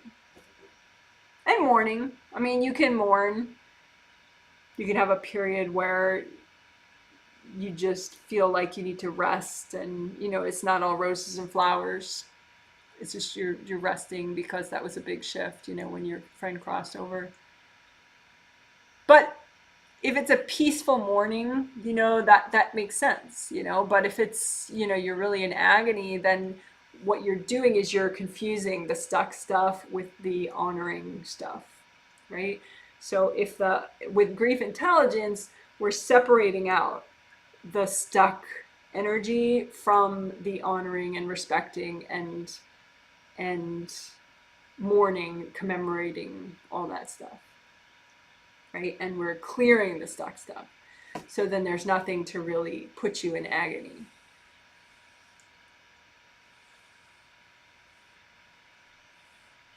And when in doubt, if you're not feeling good about your grief, past life or subconscious or stuff you're very aware of, just unblock your grounding and the bottom of your auras so that you can let go. Because when grief is flowing out of you, it actually doesn't hurt that bad. I mean, even if something just happened. If it's flowing out of you, it's very manageable and moderate. If it's not flowing out of you, if your grounding blocks up, the bottom of your auras block up, some kind of damage happens and nothing's releasing, then it can be very overwhelming. But it doesn't have to be. You know, if you have your presence, your flow, you're releasing, it's nice and moderate. All right, so that's grief intelligence. So we're honoring, celebrating, and even restful mourning.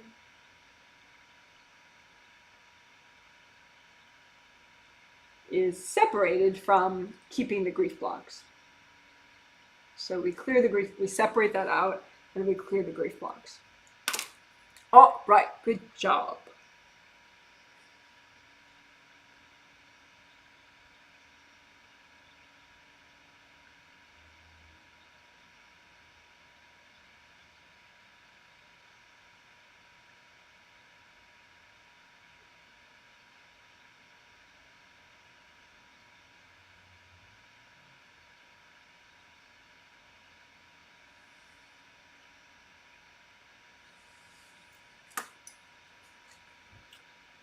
All right, cool.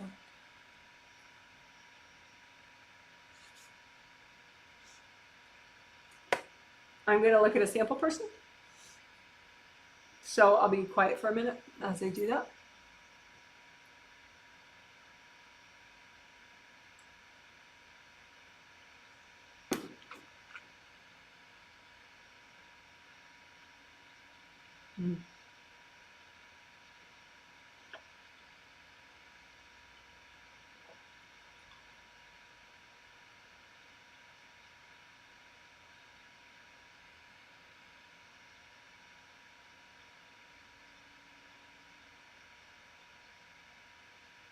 Okay, so I looked at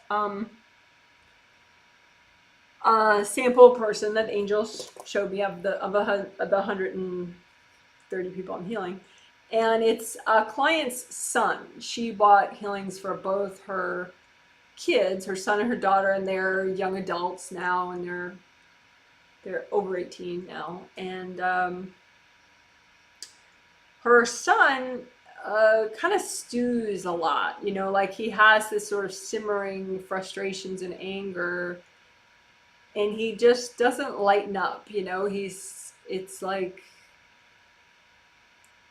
kind of this under the surface brewing anger. And I think he feels like he's angry at his mother, but then he's realized, like, okay, that's not cool to, you know, rage at my mom. You know, I'm going to just keep it in, you know, I'm just going to not express it. But it's not actually that he's angry at his mother. It's a lot of past life anger.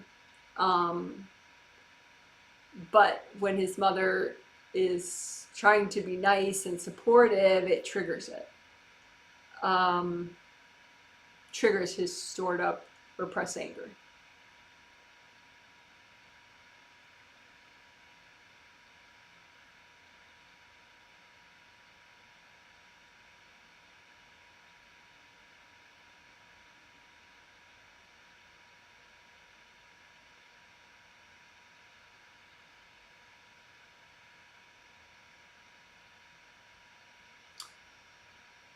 So the way the angels are showing it to me, it's like, you know, that concept of like a crossroads?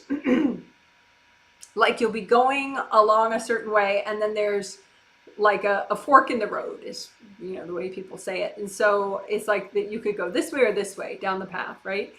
And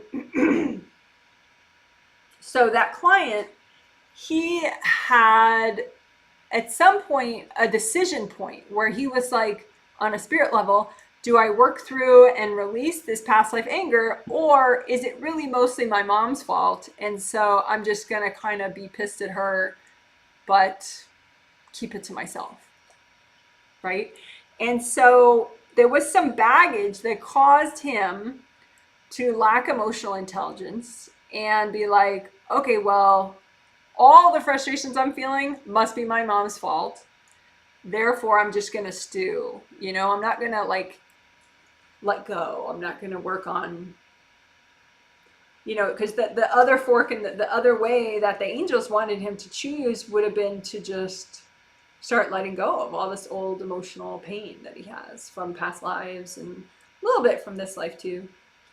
But rather than letting it go, he just decided to blame it on people, on authority figures, on his mother, and just grumble about it.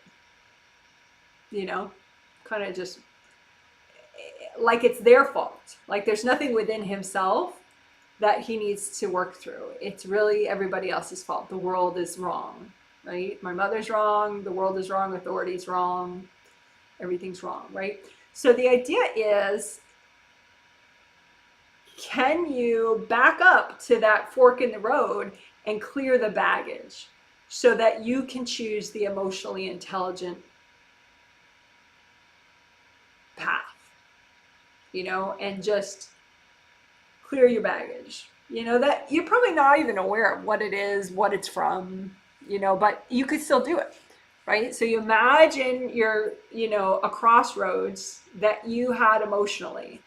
And at some point, you know, you decided, well, I'm just going to ignore dumping my baggage and I'm going to blame it on, you know, some external event, some external people, and I'm just going to blame it on them and problem solved, right? I'm just going to be frustrated forever at authority or at women or at men or at, you know, whatever, right? The world is a bunch of assholes. That's it. That's the idea, right? So yeah, so there was a crossroads and there was some baggage that kept you from taking the more evolved choice, right? The more emotionally intelligent, evolved choice. So fortunately, you know, there's always good news with energy healing. You don't have to go back in time. You can just imagine that crossroads and clear the baggage that caused you to take the less emotionally intelligent, less wise road. Clear that baggage and that'll course correct you. That's fun. I like that. So the fork in the road, clear the fork in the road baggage.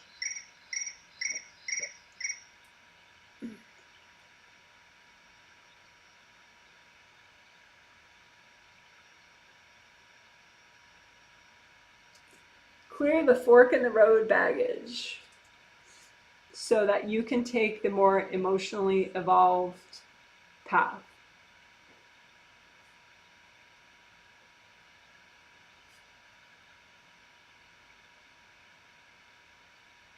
Yeah. And the benefit of that is, you know, you clear the baggage and then it doesn't impact you anymore. So you don't have to, you know, grumble about authority for the rest of your life or whatever, because you don't feel so bad anymore because you cleared it. So it's cool. I mean, it doesn't mean that there's not, you know, things that are going on in the world that are not great, you know, but the emotionally intelligent way where you clear your inner baggage rather than blaming, feeling bad on everybody is more fun. So let's do that. So that's explaining. So then now let's do. And I think this will be one of the last things that we do in this healing today. We'll see, but I think so.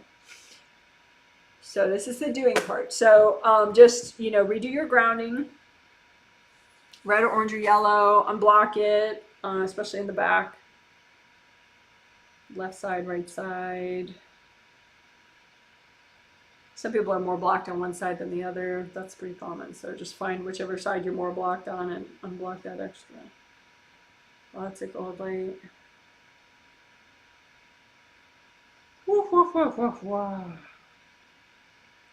Okay, so think of a fork in the road that you have already, one in the past that you've already been on, that so it's been impacting you. You're choosing. Think of a fork in the road where you chose the less wise, less evolved road. Okay, and you don't have to know what it is. Don't worry about it. Just imagine like a Y shape, right? And you're already down the less wise road. So trace it back to the baggage that was at the right here, right? Right here. And the baggage that caused you to take the less wise road and perspective and not clear your stuff, right? And just clear that baggage. You can imagine it like a bunch of rocks, just melt them away with gold light.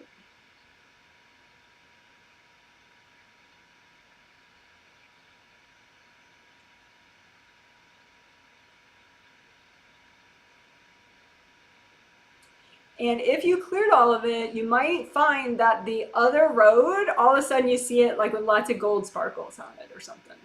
And that could imply that now you're on the more evolved, like you've already course corrected. If you don't feel like you've course corrected yet, there could be more baggage there that you can clear. You can say, angels, can you help me do this so that I can choose the more evolved path, the healthier path.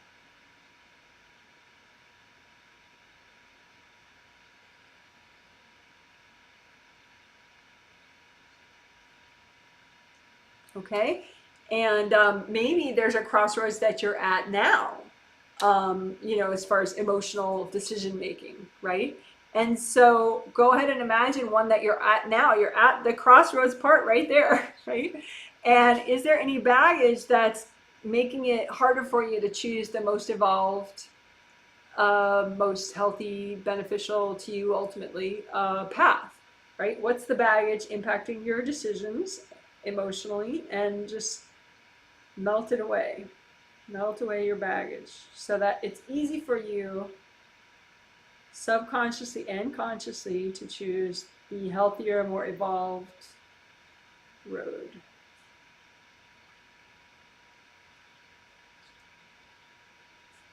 Okay, and then let's, just for fun, we did a past life one. Well, we did a past one where you've already been on the unhealthy or a less healthy road, right? And we cleared the baggage at the crossroads so you could course correct. And then we did one where it's very present time that you're at the crossroads, and we cleared the baggage so that it's much easier for you to take the healthy road. But now let's, just for fun, we'll specifically do one that it was, the crossroads was in a past life. So this is like kind of ancient history, you know, but it's still doable, you know? So just imagine a past life crossroads where, you know, and it's still impacting you, not like you've already fixed it in a later life, but this one is still impacting you. You're still on the less healthy road, right? And just think of, okay, just imagine the baggage like a bunch of piles of suck energy from, and this was in a past life that the baggage caused you to take the less healthy route, right? So just melt that baggage with gold light, just melt it away. So baggage that in a past life caused you to take a less healthy road, less emotionally evolved road, and it's still impacting you. So clear all the baggage that you can so that you can course correct.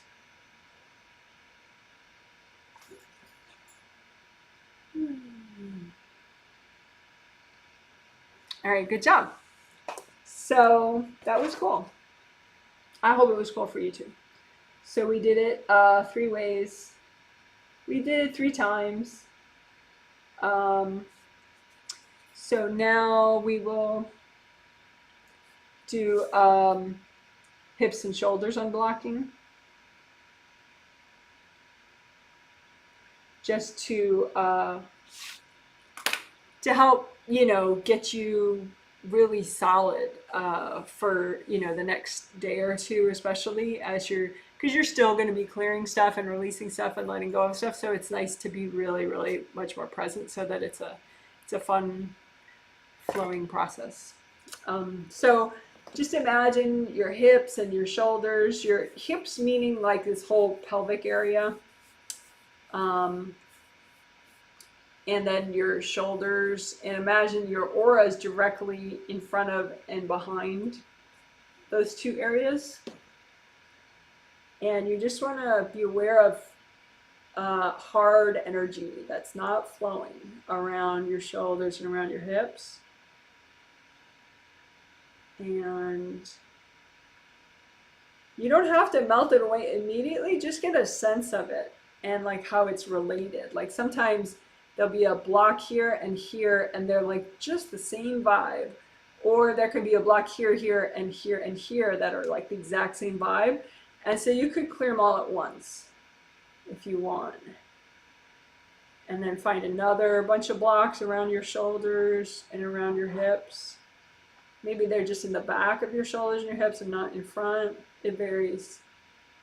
But just have fun with it. See what you find, see what you imagine, and melt it away. Some of it will be your baggage. Some of it is, you know, copies of, let's say, your mom's stuff or your dad's stuff that you took on.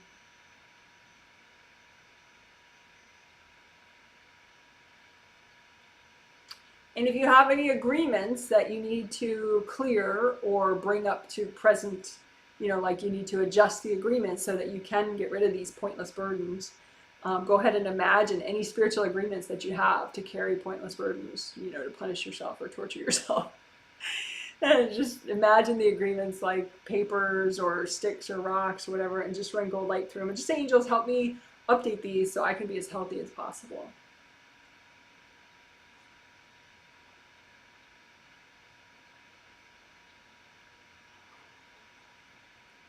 And they might totally melt away. And if any part of them doesn't melt, just give them to your angels. Angels, here you go. Can you help me with these? And then again, go back to shoulders and hips, unblocking. Hips meaning entire pelvic area, unblocking.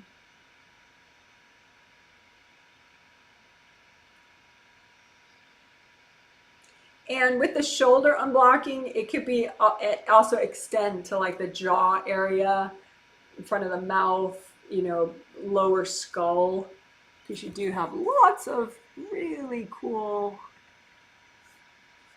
energy points there, like in between the ears on that diagram. All those dots, those are chakras in traditional Chinese medicine meridians, and so energy could really lock up in them or just in the aura just behind there. So when you think of like shoulders, those energy centers, you know, that you see there, also behind the aura behind there.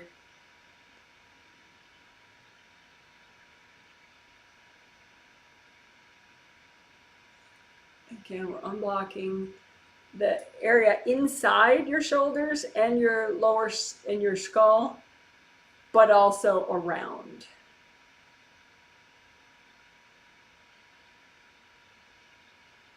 And your pelvic area, your all that area inside there, but also your auras around there especially. Just melt all the hardness with gold light. And of course you want to clear what's healthy and gentle to clear right now, because you want to, you know, maintain your functionality in the next couple days. You don't want to be like, oh, what a good healing, now I'm crying for 3 days, oh, that's so wonderful. No, you know, you don't have to, it doesn't have to be that way. You can clear the blocks so that you feel actually pretty good afterwards. You know, if you don't feel pretty good afterwards, you know, do your 4 essentials again, unblock. Something's going on if you don't feel pretty good after these healings. And maybe you need a nap, of course, or something like that, but. And also maybe somebody threw energy at you, you know? It's like life still happens, you know, you still have a bitchy sister or whatever. You know, so, but you can heal and repair, so it's not so bad.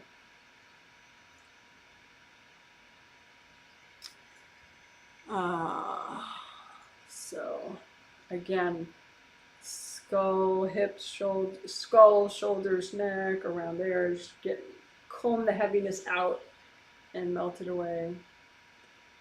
Hips, pelvic area, lower chakra area, just comb out the hardness, melt it away. Okay, and then we'll just do some quick chakra alignment and unblocking.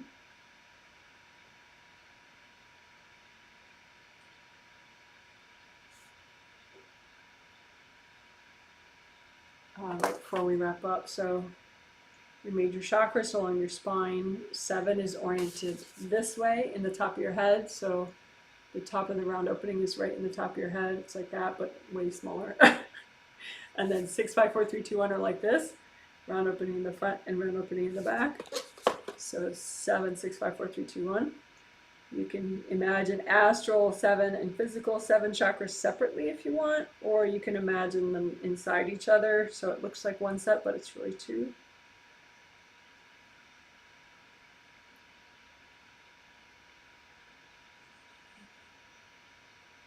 So unblock the front and the back of them. Just pull out the blocks, melt them away. Because they can like cork it up. So you just scoop out the blocks, melt them away.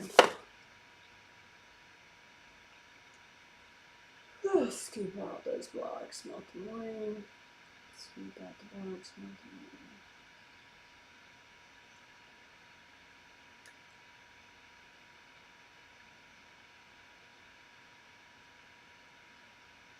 And then, so chakra alignment is you're aware of like the subtlety of like, are they exactly in a line, your major chakras? If they're not, you get your 7th chakras where you want them. You kind of click into place and then do your 6 until it clicks into place. 5th, 4th, 3, 2, 1. And then the magnetic fields around each chakra can get out of whack. Like each of the major chakras has a gold, like a cube of gold force field around it, but it could be over to one side. So just have a nice wide band of gold light washing out all your major chakras to align those gold force fields. So they kind of line up and then attract each other like magnets, kind of. So it just makes your chakras stronger. So gold light through the magnetic fields that are around each chakra, each of your major chakras.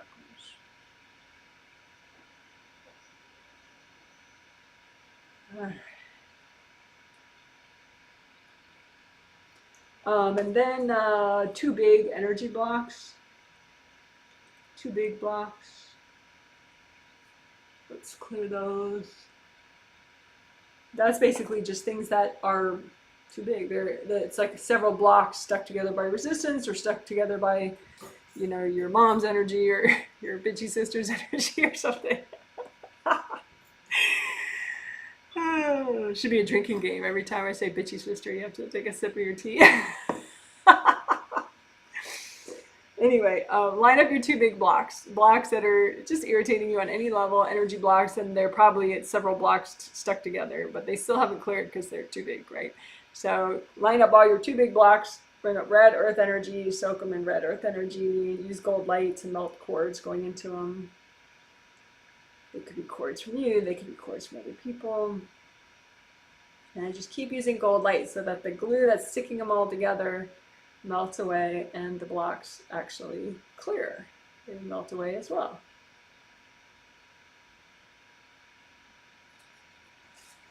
Again, any more 2 big energy blocks, put them out in front of you.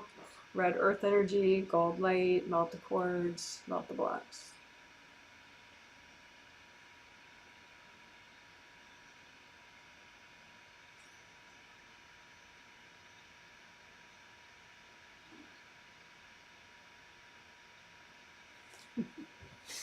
All right, so just redo your gold buffer zones. I forgot to mention that earlier.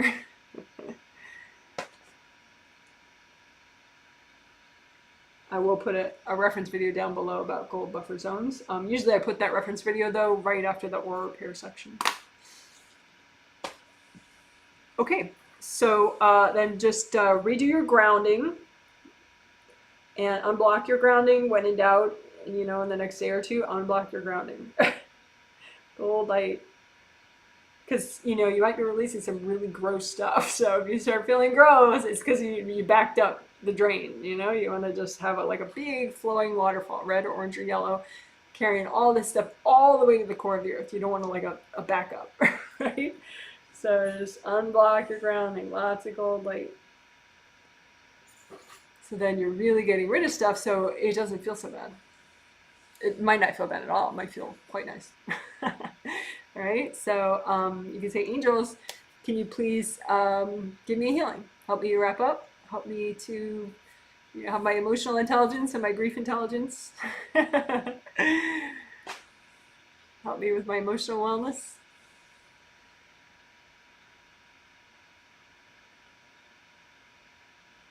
All right, great job. Woo woo, that's a healing. You're amazing. Yay, we did it.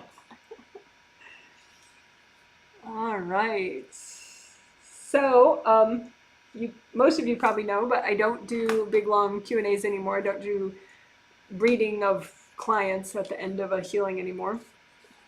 But I sometimes do a story time where I'm talking about my garden or the dogs or something. So I will do a little short story time where I talk about some of the changes I've been making, mostly work-wise. So they're relevant in that way as well, like changes to my website, stuff like that. So I will talk about that, but I want to get through comments first, in case there's anyone commenting about how they feel after the healing, or a comment about the theme or stuff we discussed. And of course, if you did want me to look at your grounding or all that kind of a thing, just post it under a video at any time. So not live like now, but just post it under a video somewhere, and I'll post a reply when I have time under your comment. All right.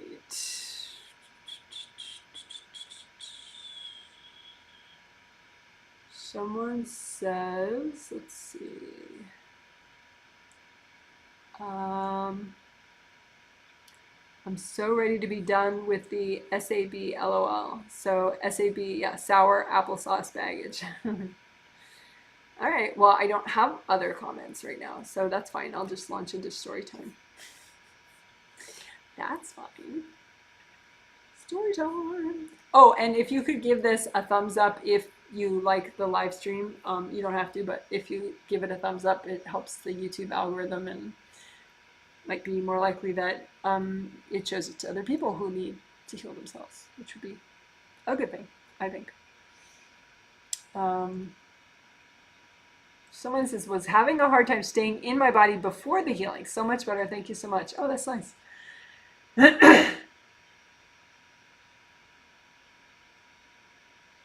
Yeah, probably just a lot was triggered before the healing. Stuff that you were planning on clearing, emotional baggage stuff. I mean, if it gets in the way, you could, obviously just blow up energy blocks, unblock your grounding, stuff like that. Maybe you work your chakra alignment, like the last couple minutes of the healing that we did, where you unblock your chakras and you do chakra alignment and the 2 big energy block clearing. That would be a nice sort of, get your shit together type 5 minutes or whatever, at any point, from chakra alignment and then 2 big blocks.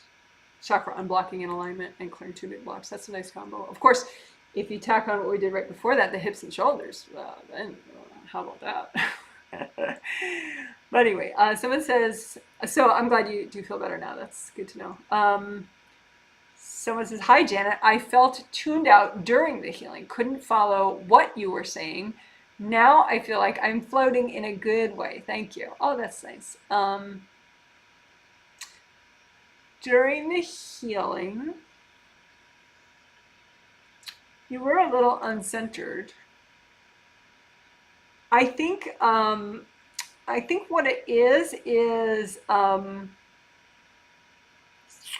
sometimes the theme is a little bit too relevant, and it's like, oh my gosh, I so need this, but so it'll trigger so much of I think this is a really, really, really, really relevant healing for you, this theme for this month, but even just today's techniques. So it's kind of funny, because it's like, well, but I didn't, sometimes I really enjoy listening to you, Janet. I didn't enjoy it this time. Well, there could be other reasons, but in this case, it looks like it is because you really needed the stuff. So you did get the healing and you did clear a lot, but it looks like it just was kind of like your inner resistance was triggered. So there was part of you going ma ma ma ma ma, while the other part of you was clearing a lot. So you could give little mini healings to the most resistant parts of you, and then maybe you'll be motivated after that to use the healing summary when I make it within a day and post it under the comment section. There'll be a detailed healing summary with timestamp links. So maybe, just clear more resistance to doing this stuff, because I think it's very relevant for you. Someone says, thank you, Janet. You're welcome. Okay, so now story time. So, so I did not expect the communications healings of last month, September 2023, for me to have such a noticeable impact. I mean, I figured it would help, they all help, Okay, so it wasn't immediate, but like at some point I just realized, like, oh my gosh, I should redo my whole website, and I should, change my hosting company, and I should, where my website is hosted, and I should, change my website address, and I should change my email address, and, to make it all more of like an energy that I really like now, because I've been doing this work for, professionally as a reader and healer for, since just after 9/11, 2001, 9/11 in the US, September 11th, that's a very big experience for a lot of people, it's very shocking, the whatever, so it just, for some people it was cathartic. It caused them to, examine if they're doing what they need to do in their life, and that's true for me. I mean, I was probably going to shift careers, but it definitely kicked me in the pants and made me do it. It maybe saved me a couple months of like floating around not knowing what I should do. I was like, okay, you don't know.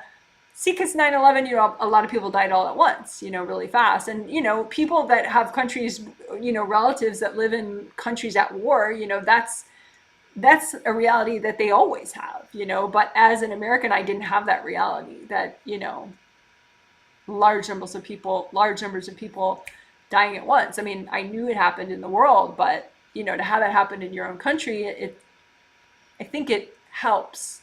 I mean, that sounds silly, but it can make the realities of your mortality much more real. And then you're like, well, what am I doing with my life?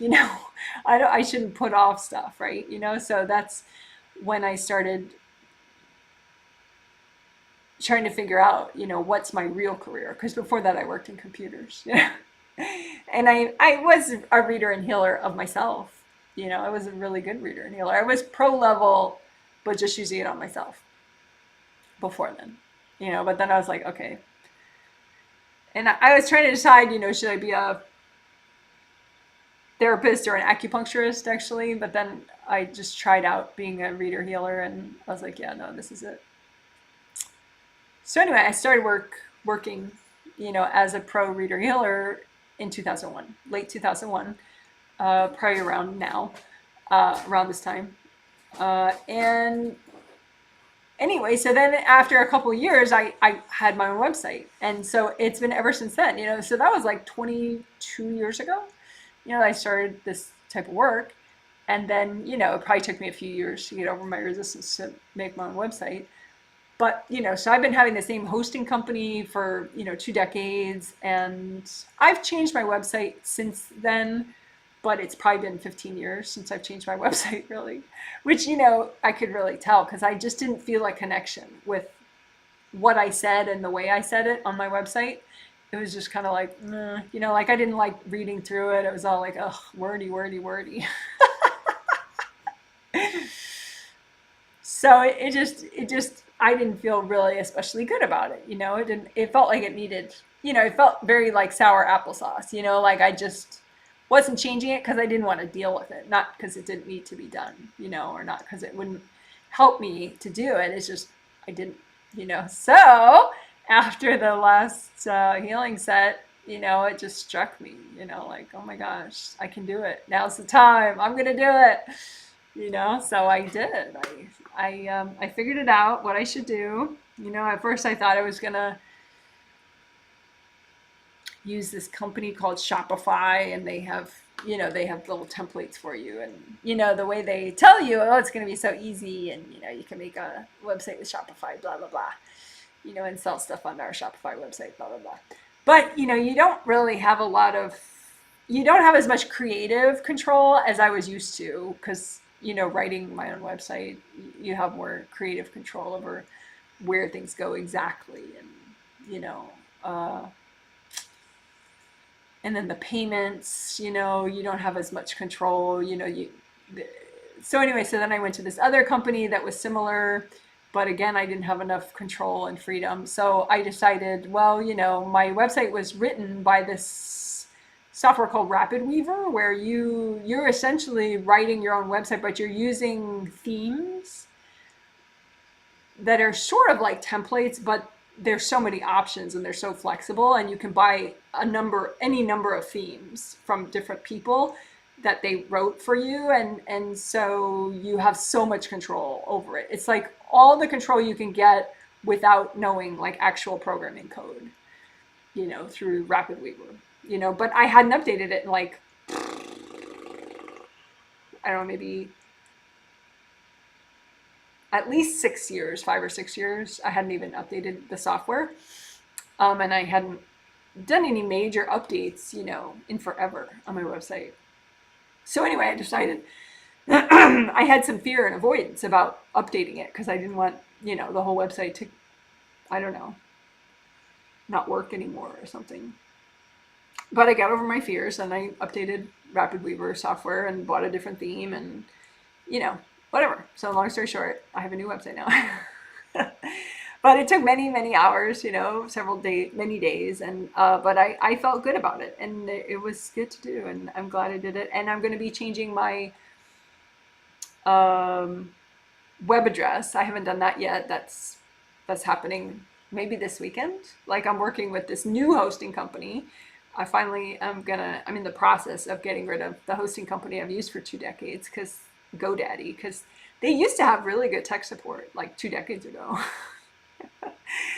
But somewhere along the way, like probably 15 years ago or 12 years ago, I don't know if they got sold or something, and a new people owned them, and they just have this very, profit is all that matters kind of way they're leading the company, and it's just all like, they upsell you and scare you into buying more expensive services from them, and their tech support people don't know anything. They just sell you more things. And so anyway, so I've been needing to get rid of GoDaddy hosting for so long, and but I didn't want to deal with it, so, but I did it, and I found the right hosting company. It's just a bunch of techies who don't charge a lot and are really technical in their knowledge, which is great.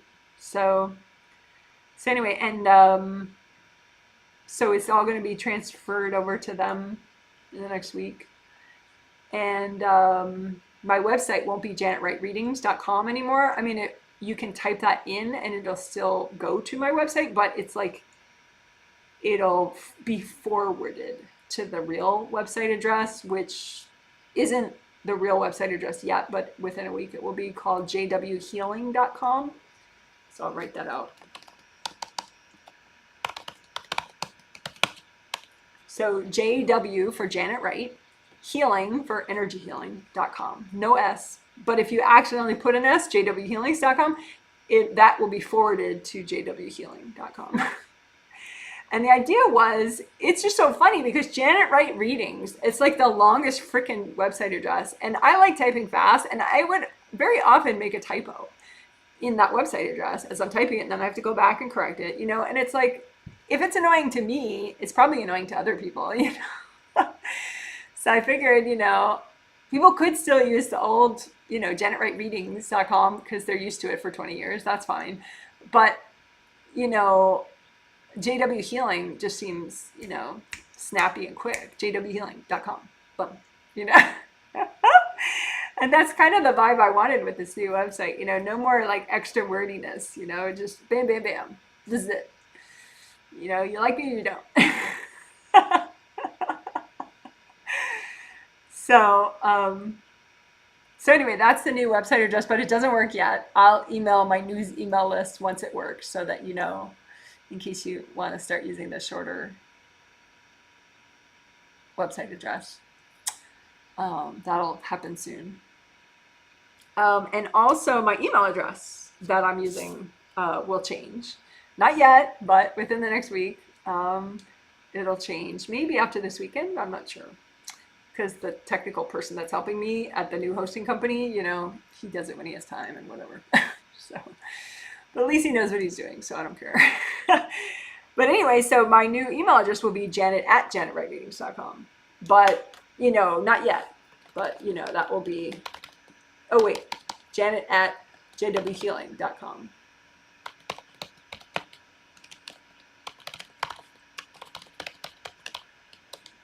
So yeah, janet@jwhealing.com. Not yet, but that will be how I email people within the next week.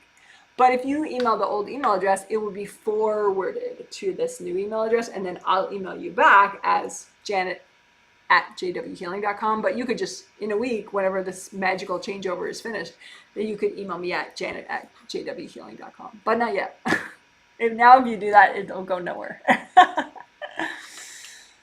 So anyway, but that's all stuff that, you know, originally it was Janet Wright Readings because when I did one-on-one, initially I only did one-on-one sessions. You know, some people are still not over the fact that I don't do those anymore, but I don't now for many years. But initially that's all I did. And I think Janet Wright Readings, it just made more sense. I figured that sort of distinguished me more because I would say I'm an accurate reader as well as an energy healer. So I just thought maybe that is more engaging for people, like, oh, she's a reader. You know, I don't read the future, but, you know, I could read chakras, auras, past lives, present interactions with people, stuff like that. But over the years, I've realized that, you know, teaching people to heal themselves through energy healing is way more empowering. Like, it would take people way longer to become accurate readers of themselves than it would take for them to become effective energy healers of themselves. So, and then eventually, if they keep energy healing themselves, they would get better and better at reading themselves. But so it just seemed much more empowering for me to emphasize the healing part and teach the healing part. Even though ultimately you could become a good reader and healer of yourself. So anyway, so it just makes more sense for me to, you know, lean into that with the website address and the email address. But, you know, like I said, I could have done that 10, 15 years ago. I just didn't want to deal with it. But the communications healings of the last month did the trick. And all of a sudden I was ready to do it all. So it's really nice. So anyway, that concludes my story time. I hope some people probably found it interesting. If it was boring to you, I hope you just bailed at some point. But anyway, catching up on comments before I sign off. Someone says, feeling a little cranky, so maybe topic is very needed for me. Your mom's whacking you. So yes, the topic is very needed, but also your mom's like literally in your space, like throwing energy right at you. So if you were to like just kind of wrap her in gold light and hand her to the angels, you know, and then like heal the damage, you know, just quickly, aura healing, chakra alignment, reground, I think then you wouldn't feel annoyed anymore, which is better. But yeah, it is a good topic for you and everyone. And a good topic for your mom. You know, I did heal her. But, you know, some people that need to be aggressive towards their loved ones is very strong. Stronger than we would like. Someone says, Janet, I felt a little sleepy and peaceful during and after the healing. Also incredible. I was just thinking I'd love to ask Janet how she decided to go into healing work. How did you know, etc. This topic is extra relevant. Thank you so much for the healing. Yeah. Yeah, I mean, I I learned the healing stuff to heal myself, you know, and then eventually I just realized it's the most meaningful thing in my life to me. So why not help other people do it, you know? But yeah, initially, I mean, my childhood is what I would euphemistically call a bumpy start childhood, you know, lots of shit went down. So I needed energy healing. I needed to be able to read and heal myself. And so that's what motivated me, was to get my life right, basically, in the early years of learning it all. And then I just kept going, doing it on myself, because I still needed it, I felt like, and it still improved my life in many ways. And so, but then, you know, 9/11 kind of kicked it like, all right, stop putting off doing it for a living.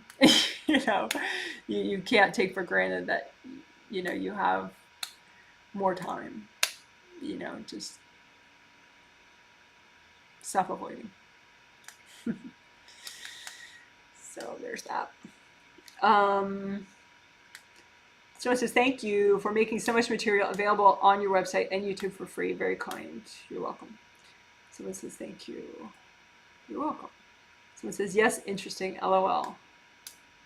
Probably my story time. So glad you made a positive change. Your new website looks fresh and so much brighter. Thanks. Yeah, it feels good. Someone says, how did you learn? You know, it's interesting. For most of the years, I'm self-taught. At the start, at the very beginning, I was self-taught. And then there was in college, I just meditated every day before I went to the dining hall, you know, to have dinner. Because I thought, well, you know, because I would see all my friends at the dining hall, and it was like the best part of my day, you know. So I wanted to have my energy really good, you know, before then.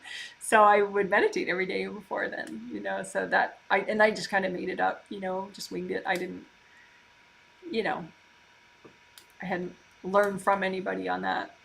I was just probably accessing past life knowledge, you know.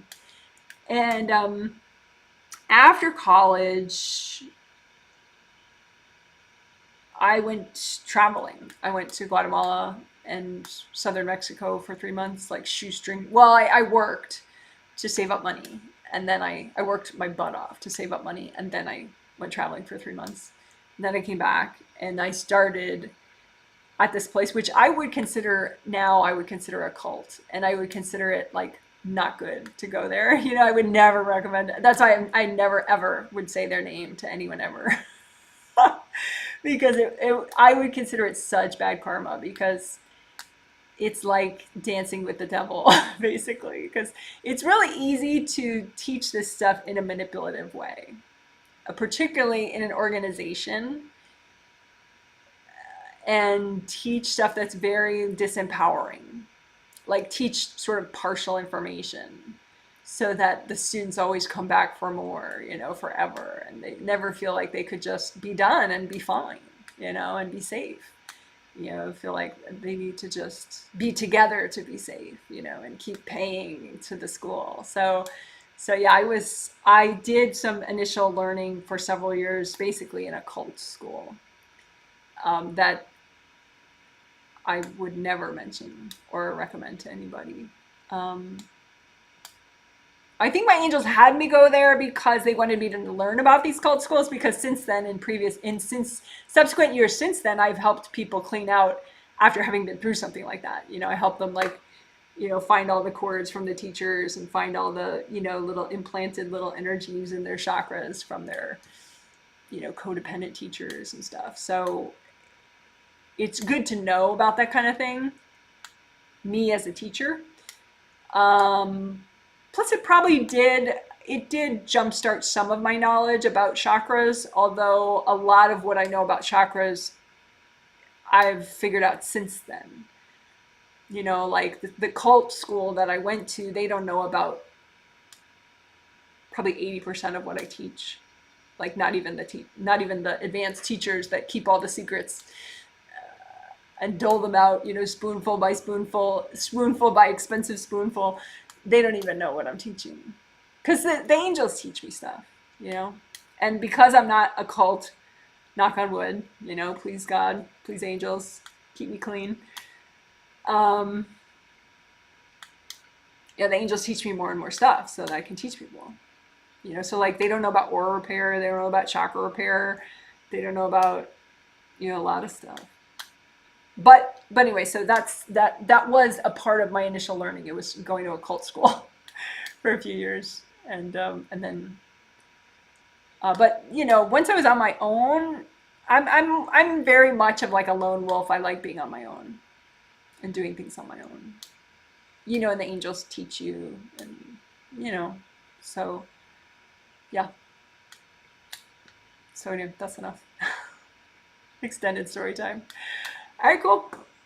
I'll show you my dogs. They are both asleep. Thank goodness. Thank you, angels, for that. Little angel Valium.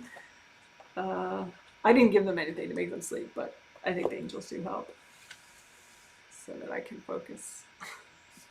Want my pets to chill out during the healing. All right, so I will show you the pups. All right, so that his name is Abel, and he's doing so much better now. I think we figured out that his main allergy was to fish oil, and so I finally found a food of frozen dog food that frozen raw dog food that has no fish oil in it at all. And so usually he doesn't need his cone anymore. He used to have to wear his cone, but he still is on the allergy meds. So he still needs those, but at least he can be without his cone and be mellow a lot now, a lot more now than before. And that's IZZY over there asleep. Looking as cute as ever. All right, so enough's enough. You're amazing.